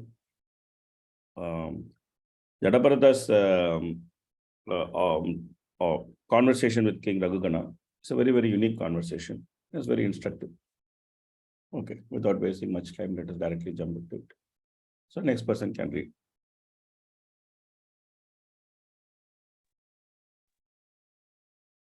Shukdev Goswami continued, "My dear king, after this, King Raghugana ruled the states known as Sindhu, Swabira, was going to Kapilashram. When the king's chief palanquin carriers reached the banks of the river Ikshumati, they needed another carrier. Therefore, they began searching for someone, and by chance they came upon Jadbharat. They considered the fact that Jadbharat was very young and strong and had firm limbs. Like cows and asses, he was quite fit to carry loads. Thinking in this way, although the great soul Jadbharat was unfit for such work, they nonetheless unhesitatingly forced him to carry the palanquin. The palanquin, however, was very erratically carried by Jadbharat due to his sense of non-violence. As he stepped forward, he checked before him every 3 feet to see whether he was about to step on ants. Consequently, he could not keep pace with the other carriers. Due to this, the palanquin was shaking, and King Raghugana immediately asked the carriers, "Why are you carrying this palanquin unevenly? Better carry it properly." Perfect. A devotee of Lord does not forget his devotional service and other favorable activities, even when he is in the most distressful conditions. A Vaishnava is never envious or unnecessarily violent. Consequently, the Vaishnava takes care not to annihilate untimely or unnecessarily any life form. One should therefore not kill bodies for one's own sense gratifications, for this will implicate one in sinful activity. So it's very important that we should not kill bodies for our sense gratification. Then it will amount to sin. And we are not meant to do sin as Vaishnavas. So, especially Grahasthas is very important because they should actually keep their house very clean so that they don't get unnecessarily pest and then they have to kill the pest. So they should not engage into this kind of activities. They should keep themselves very, very clean. Anyway, so as the story goes, that Jadabharat was picked up to carry the palanquin of Raghugana. And Jadabharat was trying to avoid the killing of the ants. And in the process, Raghugana was troubled. So Jadabharat was very concerned about the ants, but he was not so much concerned about Raghugana's comfort. Because Raghugana was simply interested in his own sense gratification. The ants are very innocent. They are simply doing their business. So he was more concerned about Raghugana's comfort than he was more concerned about the ants than Raghugana's comfort. So this is very instructive also for us, because even though the Vaishnava is Paradukha Dukhi, his activities may become a source of anxiety for demoniac people. So the Vaishnava, he does not give consideration to the anxiety of demoniac people, because it is important for him to serve those who are innocent and those who are dedicated to the Lord. Naturally, since the demoniac people are envious of Vaishnavas, so always the activities of Vaishnavas is a cause of great anxiety for them. They are very anxious. It's a cause of great anxiety for them. But the Vaishnava does not stop his activities because it causes anxiety to demoniac people. Rather, without caring for the anxieties of demoniac people, Vaishnava carry on with his mission. So, therefore, this is quite instructive that how Jadabharata carried the palanquin. Okay, please continue. When the palanquin carriers heard the threatening words of Maharaj Rahugana, they became very afraid of his punishment and began to speak to him as follows. O Lord, please note that we are not at all intelligent in discharging our duties. We have been faithfully carrying this palanquin according to your desire. But this man who has been recently engaged to work with us cannot walk very swiftly. Therefore, we are not able to carry the palanquin with him. Whenever a Sudra and a Brahmana Vaishnava are combined, there will certainly be imbalance in the execution of duties. Yeah, so the Sudra cannot relate to how Vaishnava works. Vaishnava cannot come down to the Sudra's platform and work with him, because he has his own way of doing things. So therefore, it causes disturbance to lower people. Like Raghugana, causes a lot of disturbance to him.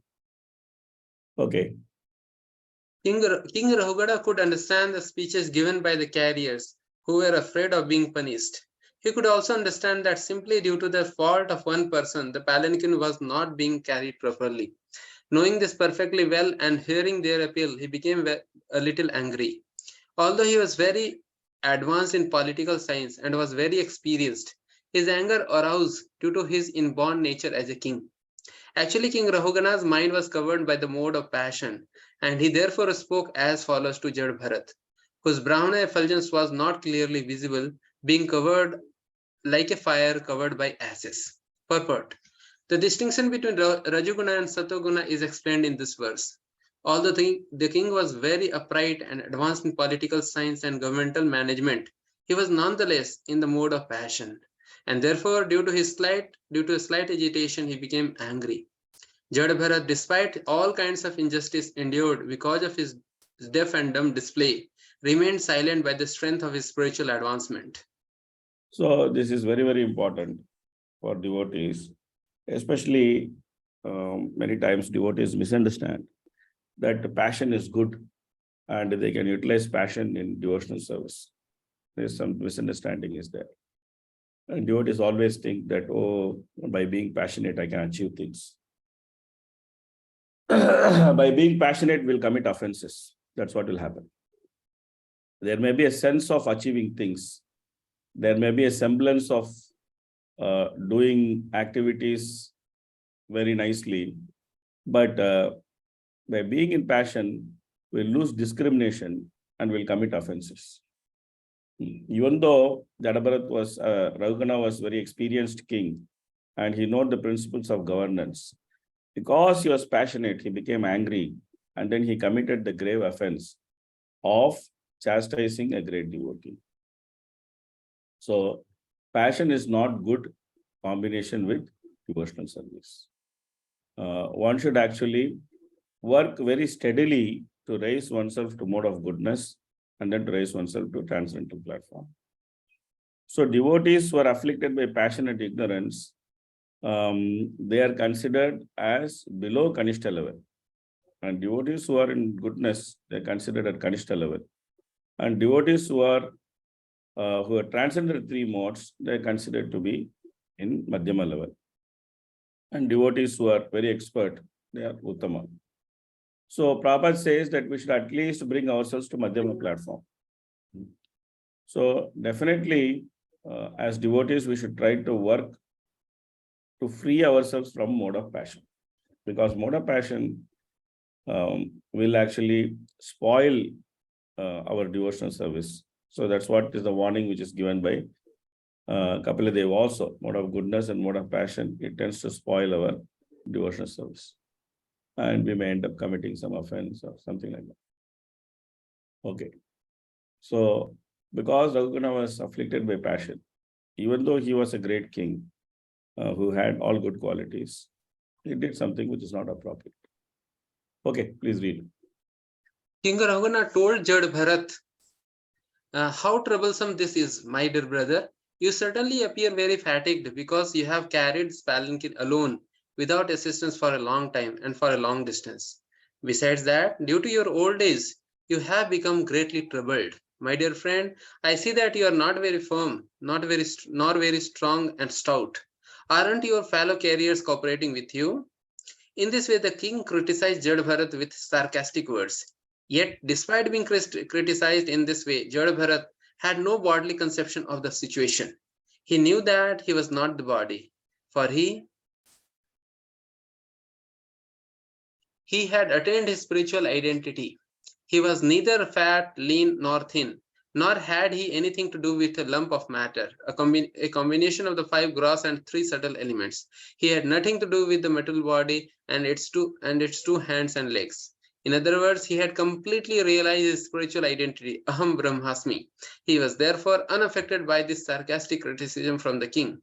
Without saying anything, he continued carrying the palanquin as before. Purport. Jad Bharat was completely liberated. He did not even care when the dacoits attempted to kill his body. He knew that he certainly was not the body. Even if the body were killed, he would not have cared. Yeah, so therefore, King Raghugana, he spoke in a very sarcastic manner. He saw that Jada Bharat was very young, but he is told that he is very old. And he saw that Jada Bharat was quite fit and agile. Still, he said that you are fatigued and you are carrying it alone for long distance. Then he saw that Jada Bharat's body was very strong and stout and he was very firm. But still, he said that you are not very firm, you are not very strong, you are not very stout. So this way, he spoke with great sarcasm. He spoke with great sarcasm because he was carried away by Rajoguna and he was thinking that he's a king and these palanquin carriers, they are actually his subordinates and they are meant to serve him and they're not doing their duty properly. So this way he chastised Jada Bharat. But the chastisement did not have any effect on Jada Bharat because Jada Bharat was fully transcendental and he was fully involved in serving the Lord within him. So he carried the palanquin the same way he was carrying previously. So there was no change and that was causing a lot of inconvenience to Maharaj Raghugana and he is reacting also. He's again reacting. Okay, please read. Thereafter, when the king saw that his palanquin was still being taken by the carriers, he became very angry and said, "You rascal, what are you doing? Are you dead despite the life within your body? Do you not know that I am your master? You are disregarding me and are not carrying out my order. For this disobedience, I shall now punish you. Just as Yamraj, the superintendent of death, punishes sinful people, I shall give you proper treatment so that you will come to your senses and do the correct thing. So now he gets more chastisement. Okay. Next. Thinking himself a king, King Rahugana was in the bodily conception and was influenced by material nature's mode of passion and ignorance. Due to madness, he chastised Jad Bharat with uncalled for and contradictory words. Jad Bharat was the topmost devotee and the dear abode of the Supreme Personality of Godhead. Although considering himself very learned, the king did not know about the position of an advanced devotee situated in devotional service. Nor did he know his characteristics. Jad Bharat was the residence of the Supreme Personality of Godhead. He always carried the form of Lord within his heart. He was the dear friend of all living beings and he did not entertain any body conception. He therefore smiled and spoke the following words. Purport. The distinction between a person in the bodily conception and a person beyond the bodily conception is represented in this verse. A highly advanced Vaishnava devotee is a friend to all living entities, and consequently, he is a friend to his enemies also. In fact, he does not consider anyone to be his enemy. The devotee is situated on the absolute platform, and when he is angry or pleased, there is no difference. For in either case, he bestows his benediction. Good. So therefore, finally, Jadabharata is going to react. This is a very momentous thing. Till now in his life, he never reacted. He went through so many different types of situations, he didn't react. Now simply out of compassion, because he is seeing, oh, I was also a king at that one point of time. And this fellow is also a king. And these kings are also foolish. They think that being king is something great. And then they do things which are very stupid. So he thought he had the same compassion. So therefore, he spoke. And when he spoke, of course, he spoke like a great man. Okay, please read. The great Brahmana Jad Bharat said, my dear king and hero, whatever you have spoken sarcastically is certainly true. Actually, these are not simply words of chastisement, for the body is the carrier. The load carried by the body does not belong to me, for I am a spirit soul. There is no contradiction in your statements because I am different from the body. I am not the carrier of the palanquin. The body is the carrier. Certainly, as you have hinted, I have not labored carrying the palanquin, for I am detached from the body. You have said that I am not stout and strong, and these words are befitting a person who does not know the distinction between the body and the soul. The body may be fat or thin, but no learned man would say such things of the spirit soul. As far as spirit soul is concerned, I am neither fat nor skinny. Therefore, you are correct when you say that I am not very stout. Also, if the object of this journey and the path leading there were mine, there would be many troubles for me. But because they are related not to me, but to my body, there is no trouble at all. Purport. The practice of austerity and penance is meant for understanding the distinction between the body and soul, and how the soul can be unaffected by the pleasures and pains of the body. He was completely aloof from the bodily conception. Therefore, he immediately took his position and convinced the king that whatever contradictory things the king had said about his body did not actually apply to him as a spirit soul. So he spoke very intelligently and he spoke the truth. And he spoke the truth without covering it, he spoke it very bluntly. He spoke the truth very bluntly so that it is very appealing to the king and the king can come to his senses. So he said that I am not a body, I am a spirit soul, and I don't identify myself with the activities of the body. You have identified with the activities of the body. Therefore, you are speaking like this. And as far as I'm concerned, I have nothing to say about what you are saying. Okay, and then he's continuing. Please read. Fatness, thinness, bodily and mental distress, thirst, hunger, fear, disagreement, desires for material happiness, old age, sleep, attachment for material possessions, anger, lamentation, illusion and identification of the body with the self are all transformations of the material covering of the spirit soul. A person absorbed in the material bodily conception is affected by these things. but I am free from all bodily conceptions. Consequently, I am neither fat nor skinny nor anything else you have mentioned. Our Krishna consciousness movement is trying to raise fallen human society to the status of spiritual understanding. It is not possible for everyone to become immediately self-realized like Jada Bharat. However, as stated in Srimad Bhagavatam 1.2.18, Nashta Prayasho Bhadreshu Nityam Bhagavat Sevaya. By spreading the Bhagavata principles, we can raise human society to the platform of perfection.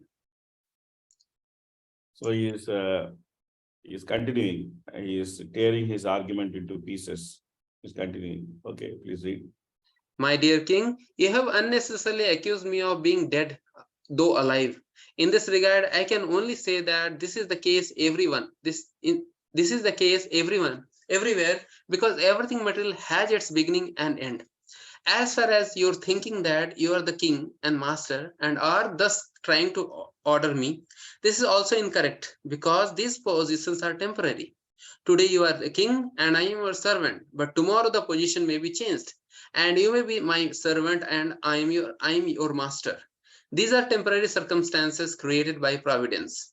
The bodily conception is the basic principle of suffering in material existence.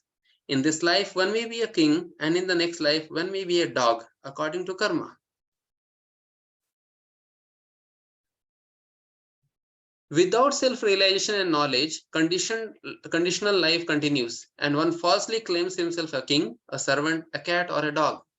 Actually, no one is master within the material world, for everyone is under the control of material nature, which is under the control of the Supreme Personality of Godhead. My dear king, if you still think that you are the king and I am your servant and you should order me and I should follow your order, I can then say that this differentiation is temporary and it expands only from the usage or convention. I do not see any other cause. In that case, who is the master and who is the servant? Everyone is being forced by the laws of material nature. Therefore, no one is master and no one is servant. Nonetheless, if you think that you are the master and that I am the servant, I shall accept this. Please order me. What can I do for you? Purport. For some time, we play as master or servant, as actors play on the stage under someone else's direction. While we are in the human form, we should put an end to this nonsensical stage performance. We should come to our original constitutional position known as Krishna consciousness.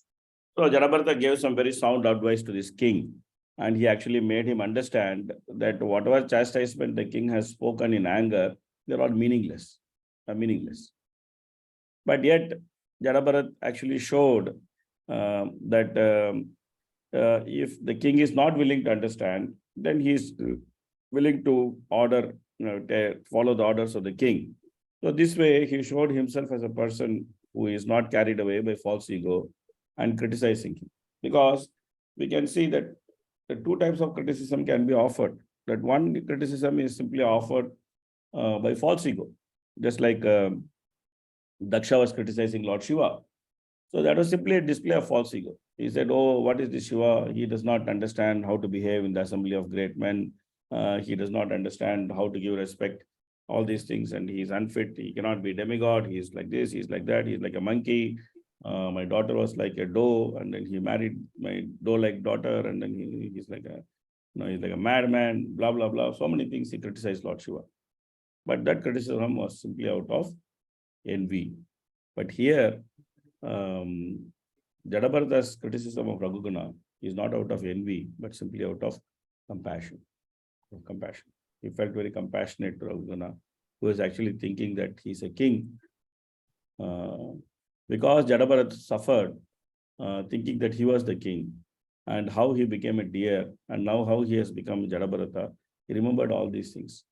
That he was thinking previously in his previous lifetime, he was a king. It is his duty to save the deer. So he went to save the deer, and then that became a whole story. And he remembers all these things, and then he knows that compassion or enmity, which is expressed in bodily platform, whether it is compassion or enmity, it has the same effect. The effect is that one falls down in the bodily platform. One falls down in the bodily platform. So Therefore, simply out of great compassion, he spoke to the king. And he explained very frankly how the king's conception and how the king's demeanor, his behavior, everything is wrong because the king is simply steeped in bodily conception of life. Okay, please continue. Next person can read. Please continue. My dear king, you have said, "You rascal, you dull, crazy fellow, I am going to chastise you, and then you will come to your senses." In this regard, let me say that although I live like a dull, deaf, and dumb man, I am actually a self-realized person. What will you gain by punishing me? If your calculation is true and I am a madman, then your punishment will be like a beating a dead horse. There will be no effect. When a madman is punished, he is not cured of his madness. Everyone in this material world is working like a madman under certain impression falsely acquired in a material condition. The thief knows, please continue the underline. For example, a thief who knows that stealing is not good and who knows that it is followed with a punishment by a king or by God, who has seen that thieves are arrested and punished by the police, nonetheless steals again and again. He is obsessed with the idea that by stealing he will be happy. This is a sign of madness. Despite repeated punishment, the thief cannot give up his stealing habit. Therefore, the punishment is useless. So here, because finally Jadabharat was threatened with punishment by King Raghugana, Jadabharat is frankly telling him punishment is of no use, because according to Raghugana's calculation, he is a madman. So there's no use punishing a madman. And he is saying that, but frankly, you should understand that I'm a self-realized person. So I have got nothing to do with this body. So punishing the body of a self-realized person also is of no consequence because the self-realized person has no connection with the body. So he is saying that in either case, your plan is a failure.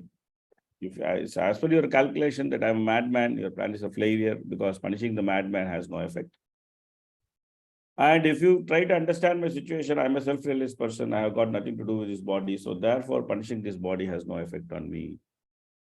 So in both cases, trying to punish me is not going to really help you. So when he spoke these words, then there was some effect on King Raghugana. Okay, please read. Sukdev Goswami said, "O Maharaj Parikshit, when King Raghugana chastised the exalted devotee Jadbharat with the harsh words, that peaceful, saintly person tolerated it all and replied properly.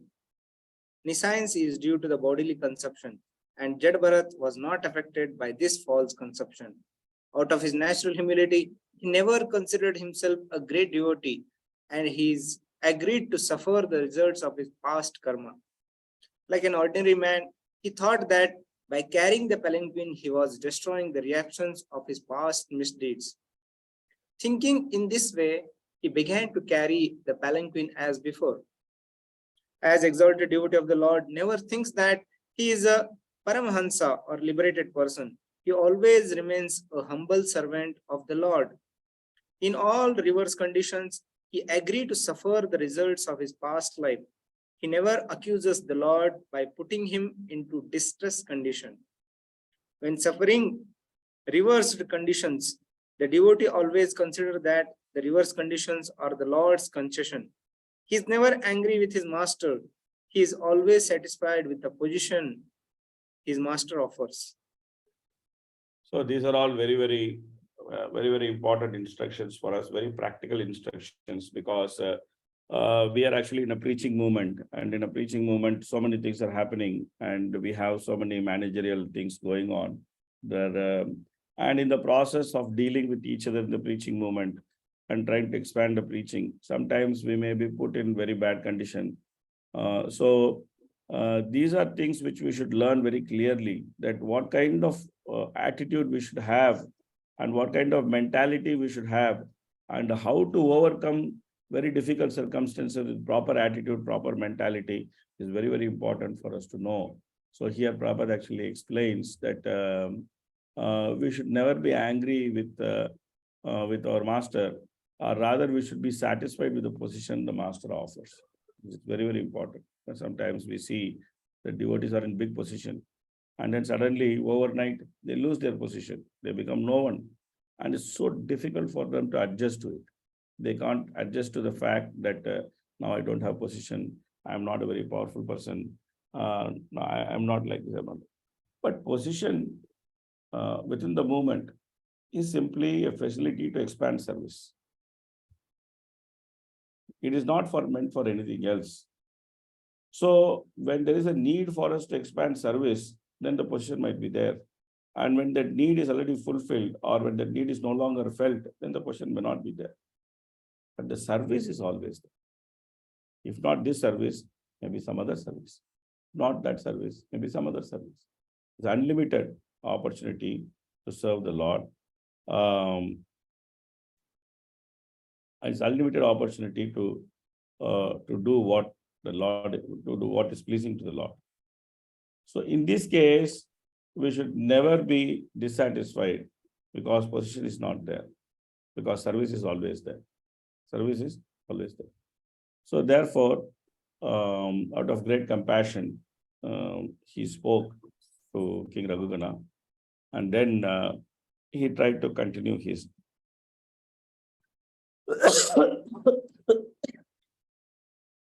having sufficiently instructed him, he tried to continue his activity as before.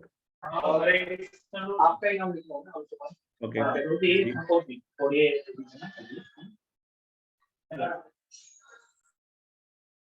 Please read. Next person. Yes, Shyam Jagannath Prabhu.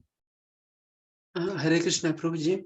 I want to ask that actually out of compassion, we see that Jada Bharat, he's instructing, he's giving knowledge to King Rahugana.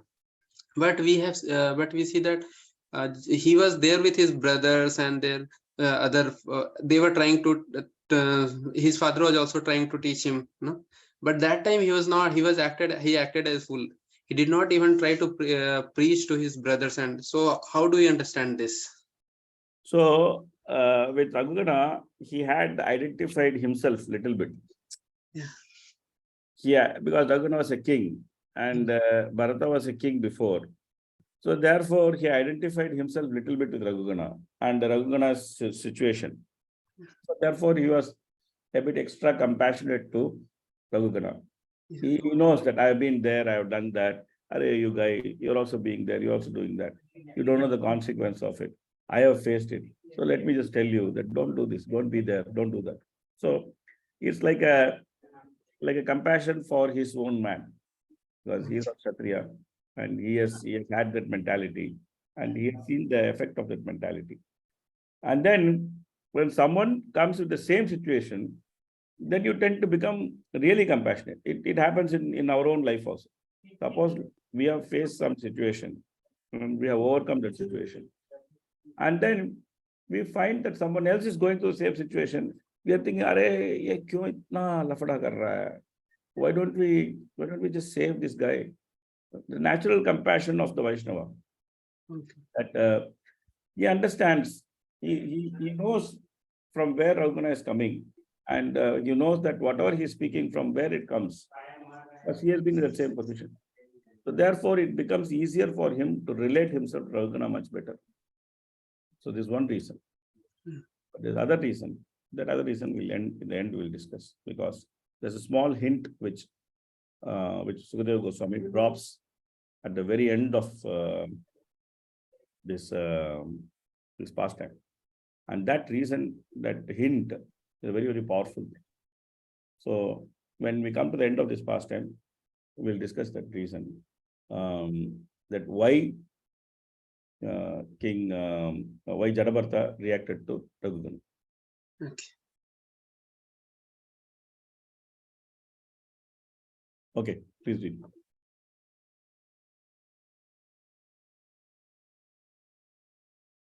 Next person, please read.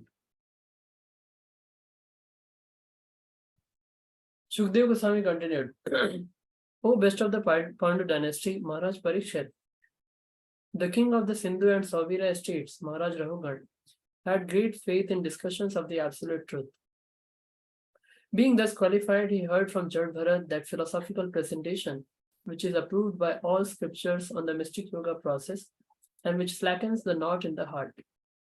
His material conception of himself as a king was thus destroyed. He immediately descended from his palanquin and fell flat on the ground with his head at the lotus feet of Jad Bharat in such a way that he might be excused for his insulting words against the great Brahmana. He then prayed as follows. Maharaj Dashrath, the king, in order to receive the saintly person, asked him, Ahishtam yat tat punar janma jayaya. He asked the sage whether everything was going on well in his endeavor to conquer the repetition of birth and death. Maharaj Rahugan also knew the purpose of life. Therefore, when Jad Bharat put the philosophy of life before him, he immediately appreciated it. This is the foundation of Vedic society. At the present moment, high government officials are ignorant of the values of life, and when saintly persons endeavor to broadcast the Vedic knowledge, the so-called executives do not offer their respectful obeisances, but try to obstruct the spiritual propaganda. Thus, one can say that the former kingly government was like heaven, and that is present government is like hell. Yeah. Yeah. So at least Raghuna recognized the moment Jadabharata spoke words of wisdom, Raghuna recognized it. And then he properly sought to rectify the situation by falling flat at the king's feet and then have some further conversation with him. Okay, so Raghuna's question, please read. King Rahugana said, O Brahmana, you appear to be moving in this world very much covered and unknown to others. Who are you? Are you a learned Brahmana and saintly person? I see that you are wearing a sacred thread. Are you one of those exalted, liberated saints such as Dattatreya and other highly advanced learned scholars? May I ask whose disciple you are? Where do you live? Why have you come to this place? Is your mission in coming here to do good for us? Please let me know who you are. So, then he is continuing. My dear sir, I am not at all afraid of the thunderbolt of King Indra, nor am I afraid of the serpentine piercing trident of Lord Shiva.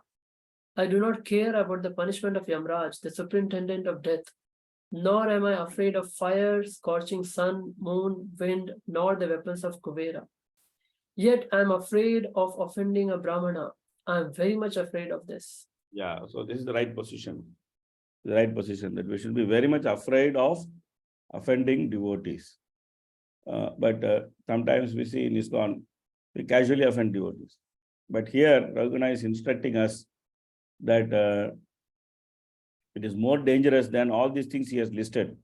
Offending devotees is more dangerous than facing Shiva's trident or Indra's weapons or all the things he has listed, the thunderbolt, the punishment of Yamaraj, the rod of death, scorching fire, sun, moon, wind, weapons of Kuvera. None of them are terrible. But offending a Vaishnava is very terrible. Very terrible. Guruji, previous purport highlighted section is left. Okay, please see. Offending a Brahmana is very dangerous, and this was known to Maharaj Rahugan. He therefore frankly admitted his fault. There are many dangerous things: thunderbolts, fire, Yamraj's punishment, the punishment of Lord Shiva's trident, and so forth. But none is considered as serious as offending a Brahmana like Jad Bharat. So we'll discuss it. Okay, next, please. My dear sir, it appears that the influence of your great spiritual knowledge is hidden.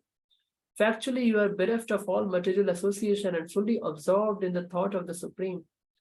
Consequently, you are unlimitedly advanced in spiritual knowledge. Please tell me why you are wandering around like a dullard. Great saintly person, you have spoken words approved by the yogic process, but it is not possible for us to understand what you have said. Therefore, kindly explain it. The listener must also be advanced to understand the words of such exalted, spiritually advanced people as Jad Bharat. Sometimes it is very risky to give great philosophical instructions to ordinary people, But Sri Chaitanya Mahaprabhu, for the benefit of the fallen souls of Kali Yuga, has given us a very nice instrument, the chanting of the Hare Krishna Mahamantra. Our Krishna consciousness movement has therefore adopted the chanting of the Hare Krishna Mahamantra for the general masses. When people gradually become purified, they are instructed in the lessons of Bhagavad Gita and Srimad Bhagavatam. This is our strategy. The strategy is that we want to flood the world with Harinam, because Harinam is so relatable. Sankirtan is so relatable that people can easily chant and dance, and they can do easily so many things. Like in Bengal, we see in Mayapur campus that when you do the campus Harinam, people so easily come and join, and then they dance and they sing and they do so many things. So the most easiest relatable thing is the in the Krishna conscious movement is public Harinam. So once we do public Harinam, along with that we can distribute books and prasad. So the Harinam and prasad makes it conducive for a person to actually read the book and understand the philosophy.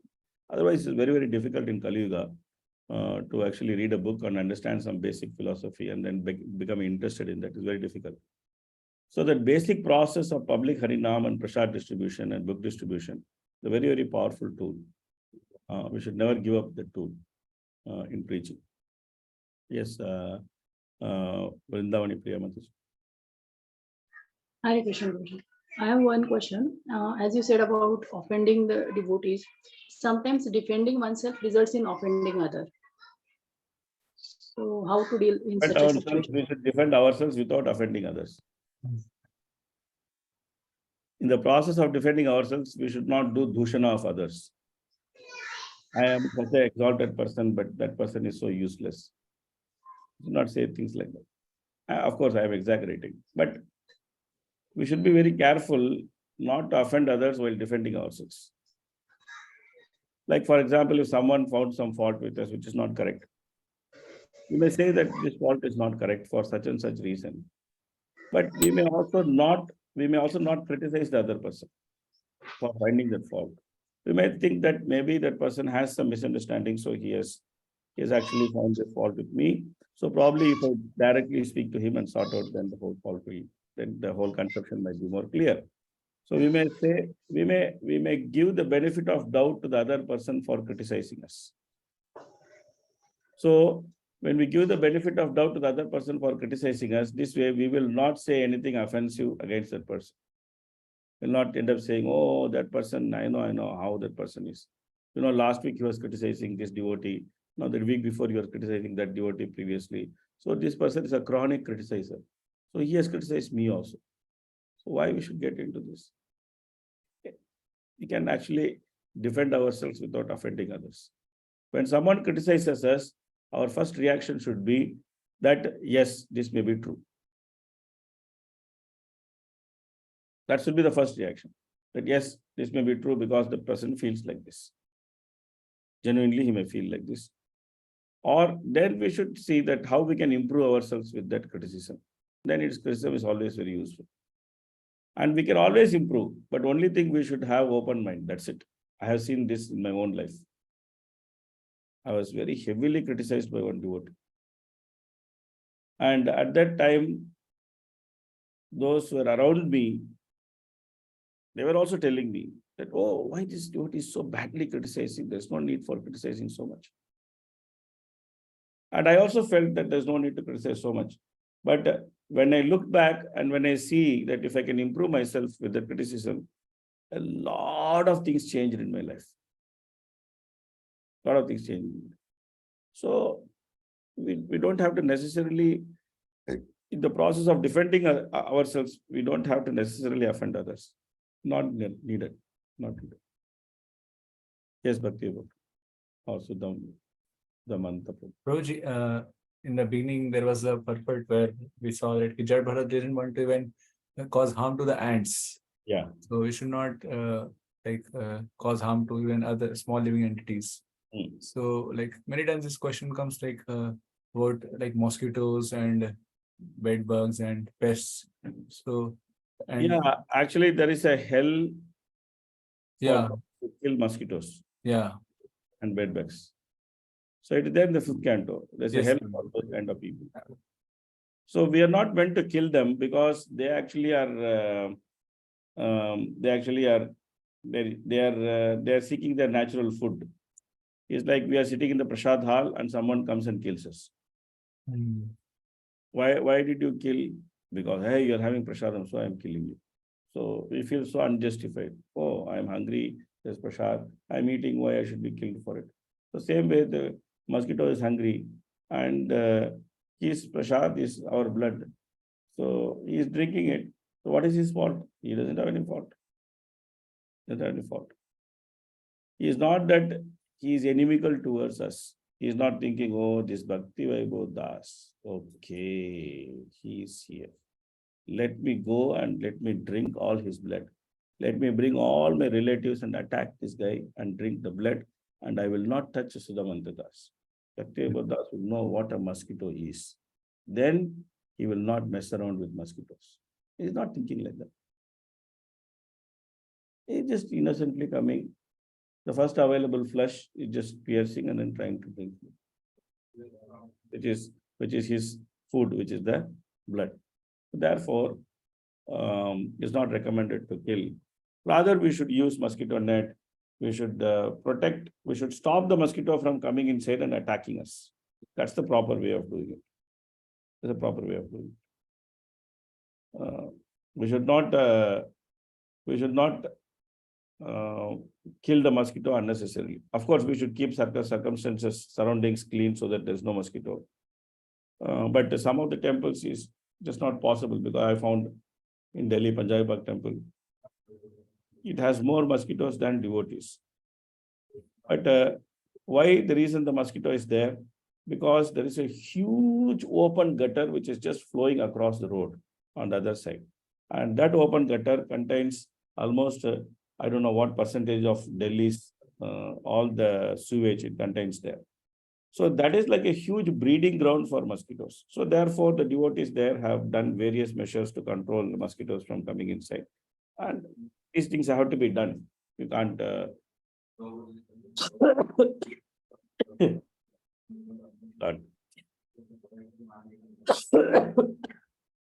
can't really avoid it.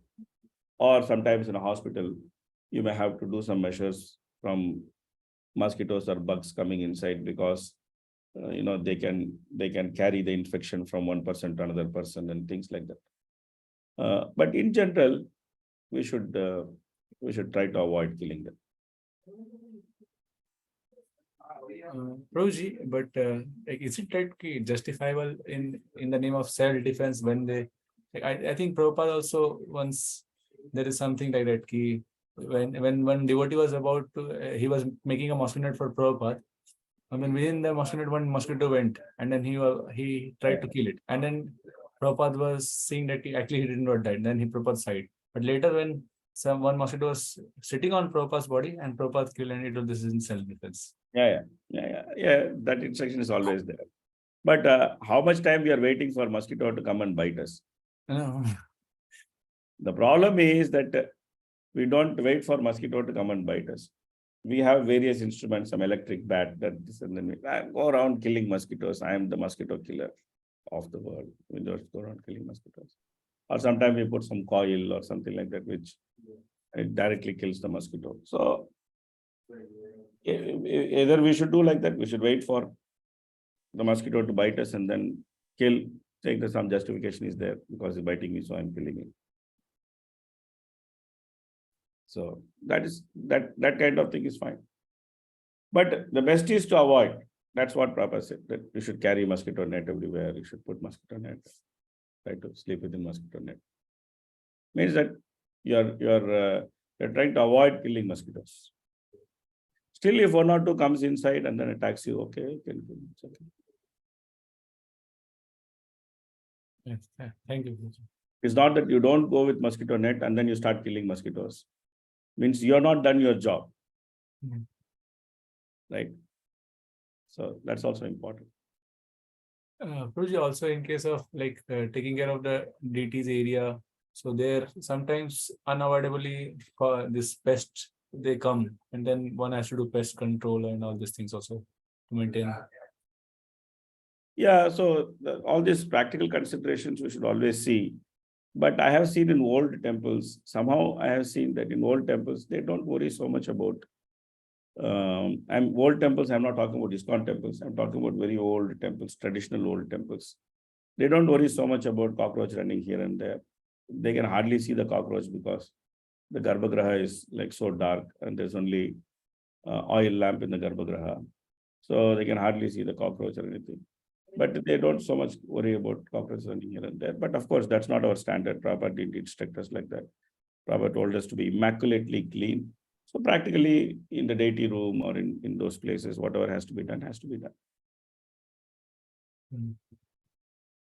Oh, Guruji. Thank you. But the point is the saying that in the service of the Lord, if you have to go to hell, you should be ready for that also.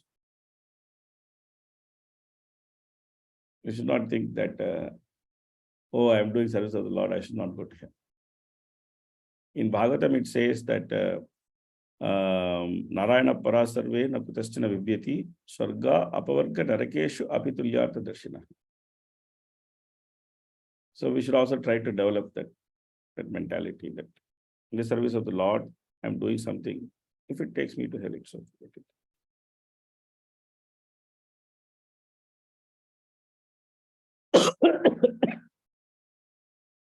Okay. Let's read.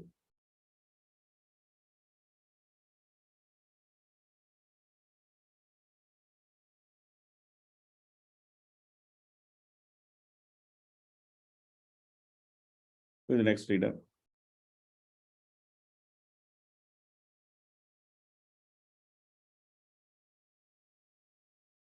Hare Krishna. Our Krishna conscious movement has therefore adopted. Okay, this is the translation. I consider your good self the most exalted master of mystic power. You know the spiritual science perfectly well. You are the most exalted of all learned sages, and you have descended for the benefit of all human society. You have come to give spiritual knowledge, and you are a direct representative of Kapila Dev, the incarnation of God, and the plenary portion of knowledge. I am therefore asking you, O spiritual master, what is the most secure shelter in this world? So immediately he asked some relevant question because he was going to Kapilashram. That was his original destination. He was going to Gangasagar. He was going to Kapilashram. So therefore, we can understand that he is so attracted to Kapiladev and he is attracted to the Sankhya Yoga system of instruction which is given by Kapiladev, which is nothing but devotional service. So therefore, having found the most competent authority, then he immediately asked the question about self-realization, that what is the most secure shelter in this world? So this is very, very important. So King Raghugana, he insulted Jadabharata. Jadabharata gave reply. So King Raghugana, when he heard that reply, he immediately fell at the feet of Jadabharata. He actually he sought forgiveness from him and he glorified him sufficiently.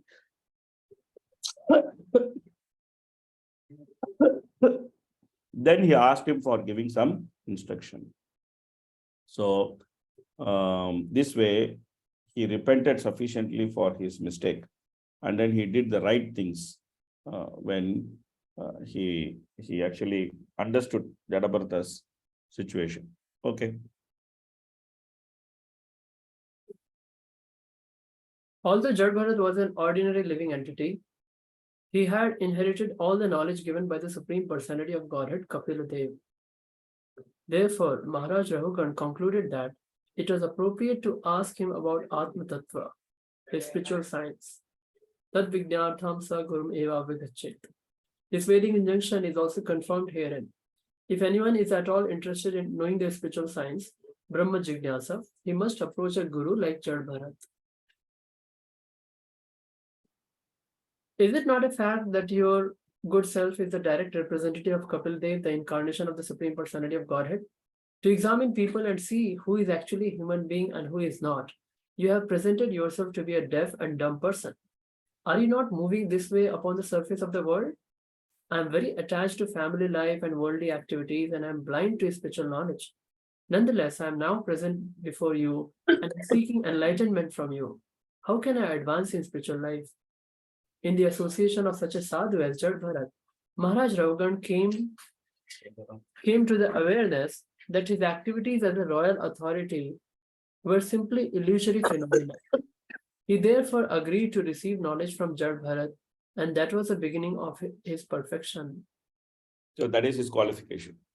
That even though he was in Rajoguna, and even though he spoke inappropriate things, so this becomes his qualification, that his ability to recognize his mistake, to fall down at the feet of Jadabharat and seek forgiveness, and then to glorify him sufficiently and seek proper instructions from him becomes his qualification.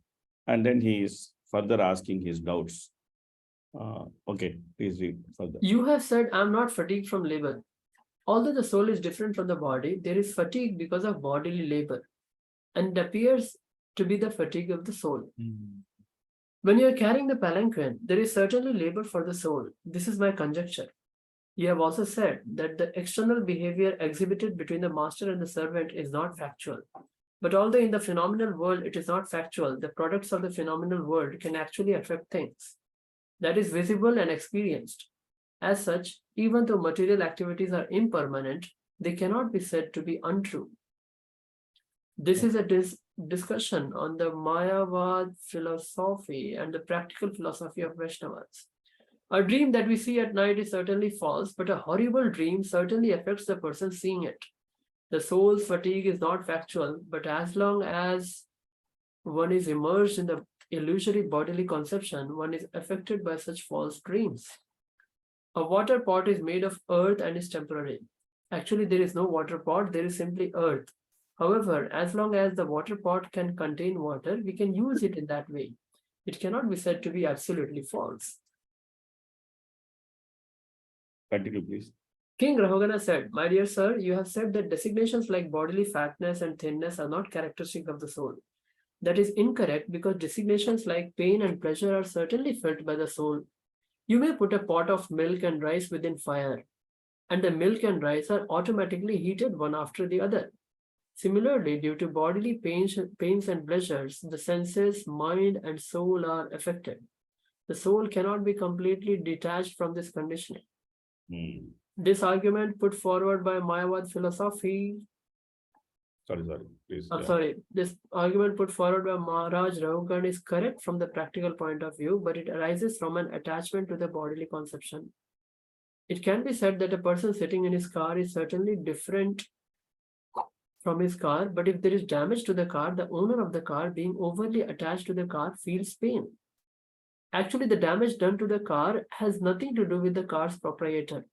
But because the proprietor has identified himself with the interest of the car, he feels pleasure and pain connected with it. This conditional state can be avoided if attachment is withdrawn from the car. Then the proprietor would not feel pleasure or pain if the car is damaged. Similarly, the soul has nothing to do with the body and the senses. But due to ignorance, he identifies himself with the body and he feels pleasure and pain due to the bodily pleasure and pain. Please continue. My dear sir, you have said that the relationship between the king and the subject, or between the master and the servant, are not eternal. But although such relationships are temporary, when a person takes the position of a king, his duty is to rule the citizens and punish those who are disobedient to the laws. By punishing them, he teaches the citizens to obey the laws of the state. Again, you have said that punishing a person who is deaf and dumb is like chewing the chewed or grinding the pulp. That is to say, there is no benefit in it. However, if one is engaged in his own occupational duty as ordered by the Supreme Lord, his sinful activities are certainly diminished. Therefore, if one is engaged in his occupational duty by force, he benefits because he can vanquish all his sinful activities in that way. Srila Rupa Goswami says, Tasmat kenapi upayena manah Krishna niveshayet. Somehow or other, one should engage in Krishna consciousness. Our Krishna consciousness movement aims at engaging people in Lord Krishna's service that will help them become freed from all material contamination and sinful activity.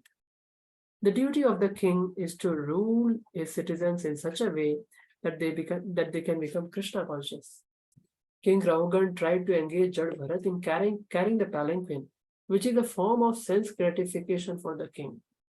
However, if one is engaged as a palanquin carrier in the Lord's service, that is certainly beneficial. So therefore, what King Raghunatha is speaking here is actually Mayavada philosophy. Even though he is saying that the king's duty is to punish, is to rule the citizens and punish them who are disobedient to the law. When he says that by forcibly engaging them in their prescribed duty, they can give up sin and they can get benefited. What he is forgetting is that prescribed duty should be done to please the Supreme Lord. Atapam vidvijashreshta varnashrama vibhagashaha swanishtatasya dharmasya samsiddhya haritoshanam. So therefore, so there is also said varnashrama charvatapam sam Vishnu Radhyate Param Nanyat Tattosha Karanam. So there is no other reason in engaging people in Varnashram than to please Krishna. But when the Varnashrama duties are simply aimed towards sense gratification of a particular person who is in bodily conception of life, he is trying to replace Krishna there. Therefore, such a conception is called Mayavad conception. So here, that's why Prabhupada points out that simply trying to engage people in carrying the palanquin of the king is of no use. But if one is to be forced to carry the palanquin, he should be forced to carry the palanquin of the Supreme Lord. Then there is of use. But forcing someone to carry the palanquin for one's own sense gratification, on the pretext that he's a Shudra and I am a Kshatriya, is simply Mayavad conception. So therefore, the king has placed very tricky questions in front of Jada Bharat. And he is expecting some nice answers from him. Okay, let us continue to finish his questions so that we can deal with the answers when I come to Broji, I'm sorry, I could not understand that if he's making him carry the palanquin at the with the understanding that you are a Shudra, I am a king, how it becomes Mayavad philosophy? I'm not able to understand. Because he considered himself as the enjoyer. The king is meant to engage people in Krishna consciousness. And the king is meant to make people understand that Krishna is the enjoyer, not king is the enjoyer. So in this case, the king considers himself as the enjoyer, and the king considers himself that he should be served by others. So that is Mayavada conception. The king is meant to promote Krishna consciousness, not his own sense gratification. Is it clear? Yes, Praja, clear. Prabhupada makes it very clear in the purport. The duty of the king is to rule the kingdom in such a way that they can become Krishna conscious. However, if one is engaged as a palanquin carrier in the Lord's service, that is certainly beneficial. So this is the differentiation. It's a differentiation.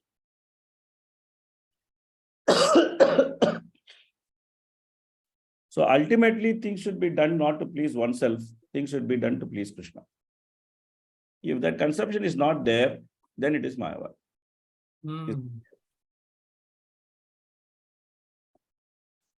But Prabhuji, in this, actually, we see that with the situation in which the king is, actually, king is supposed to be he is a representative of the Supreme Lord.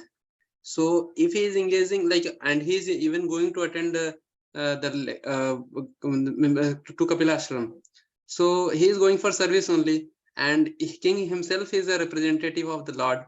So if he is engaging in service, actually, if in one sense it is not his personal service also. And as such, king is supposed to engage all the citizens, everyone in serving. So so can you please explain? So if this is the case, then he should not have reacted from Rajoguna. Okay. Okay. Yeah.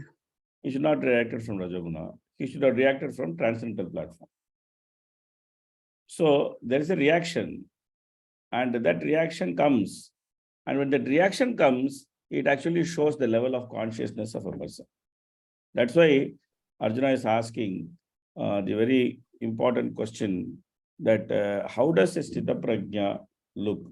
Sthita Prajna Shaka Bhasha. How does he speak? Kim Asita, Kim Brajeta. So how does he talk? How does he walk? How does he sit? What are his symptoms? What are his symptoms? Because these are important things.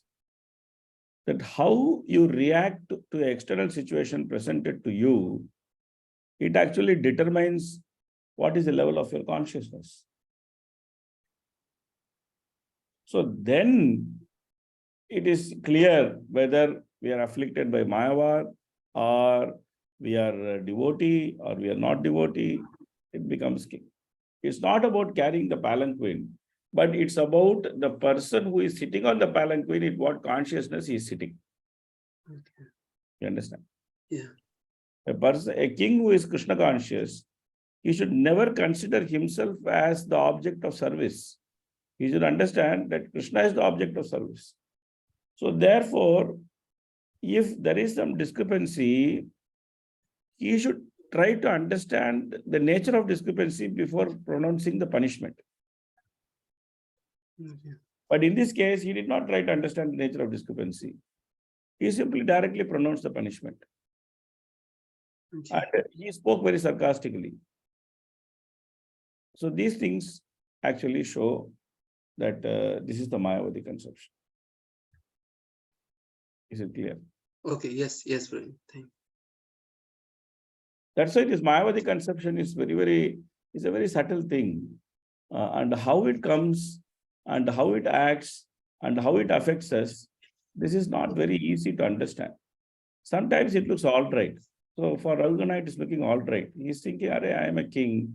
I'm supposed to punish those people who are not listening to me. I'm supposed to engage them in service. What wrong I have done?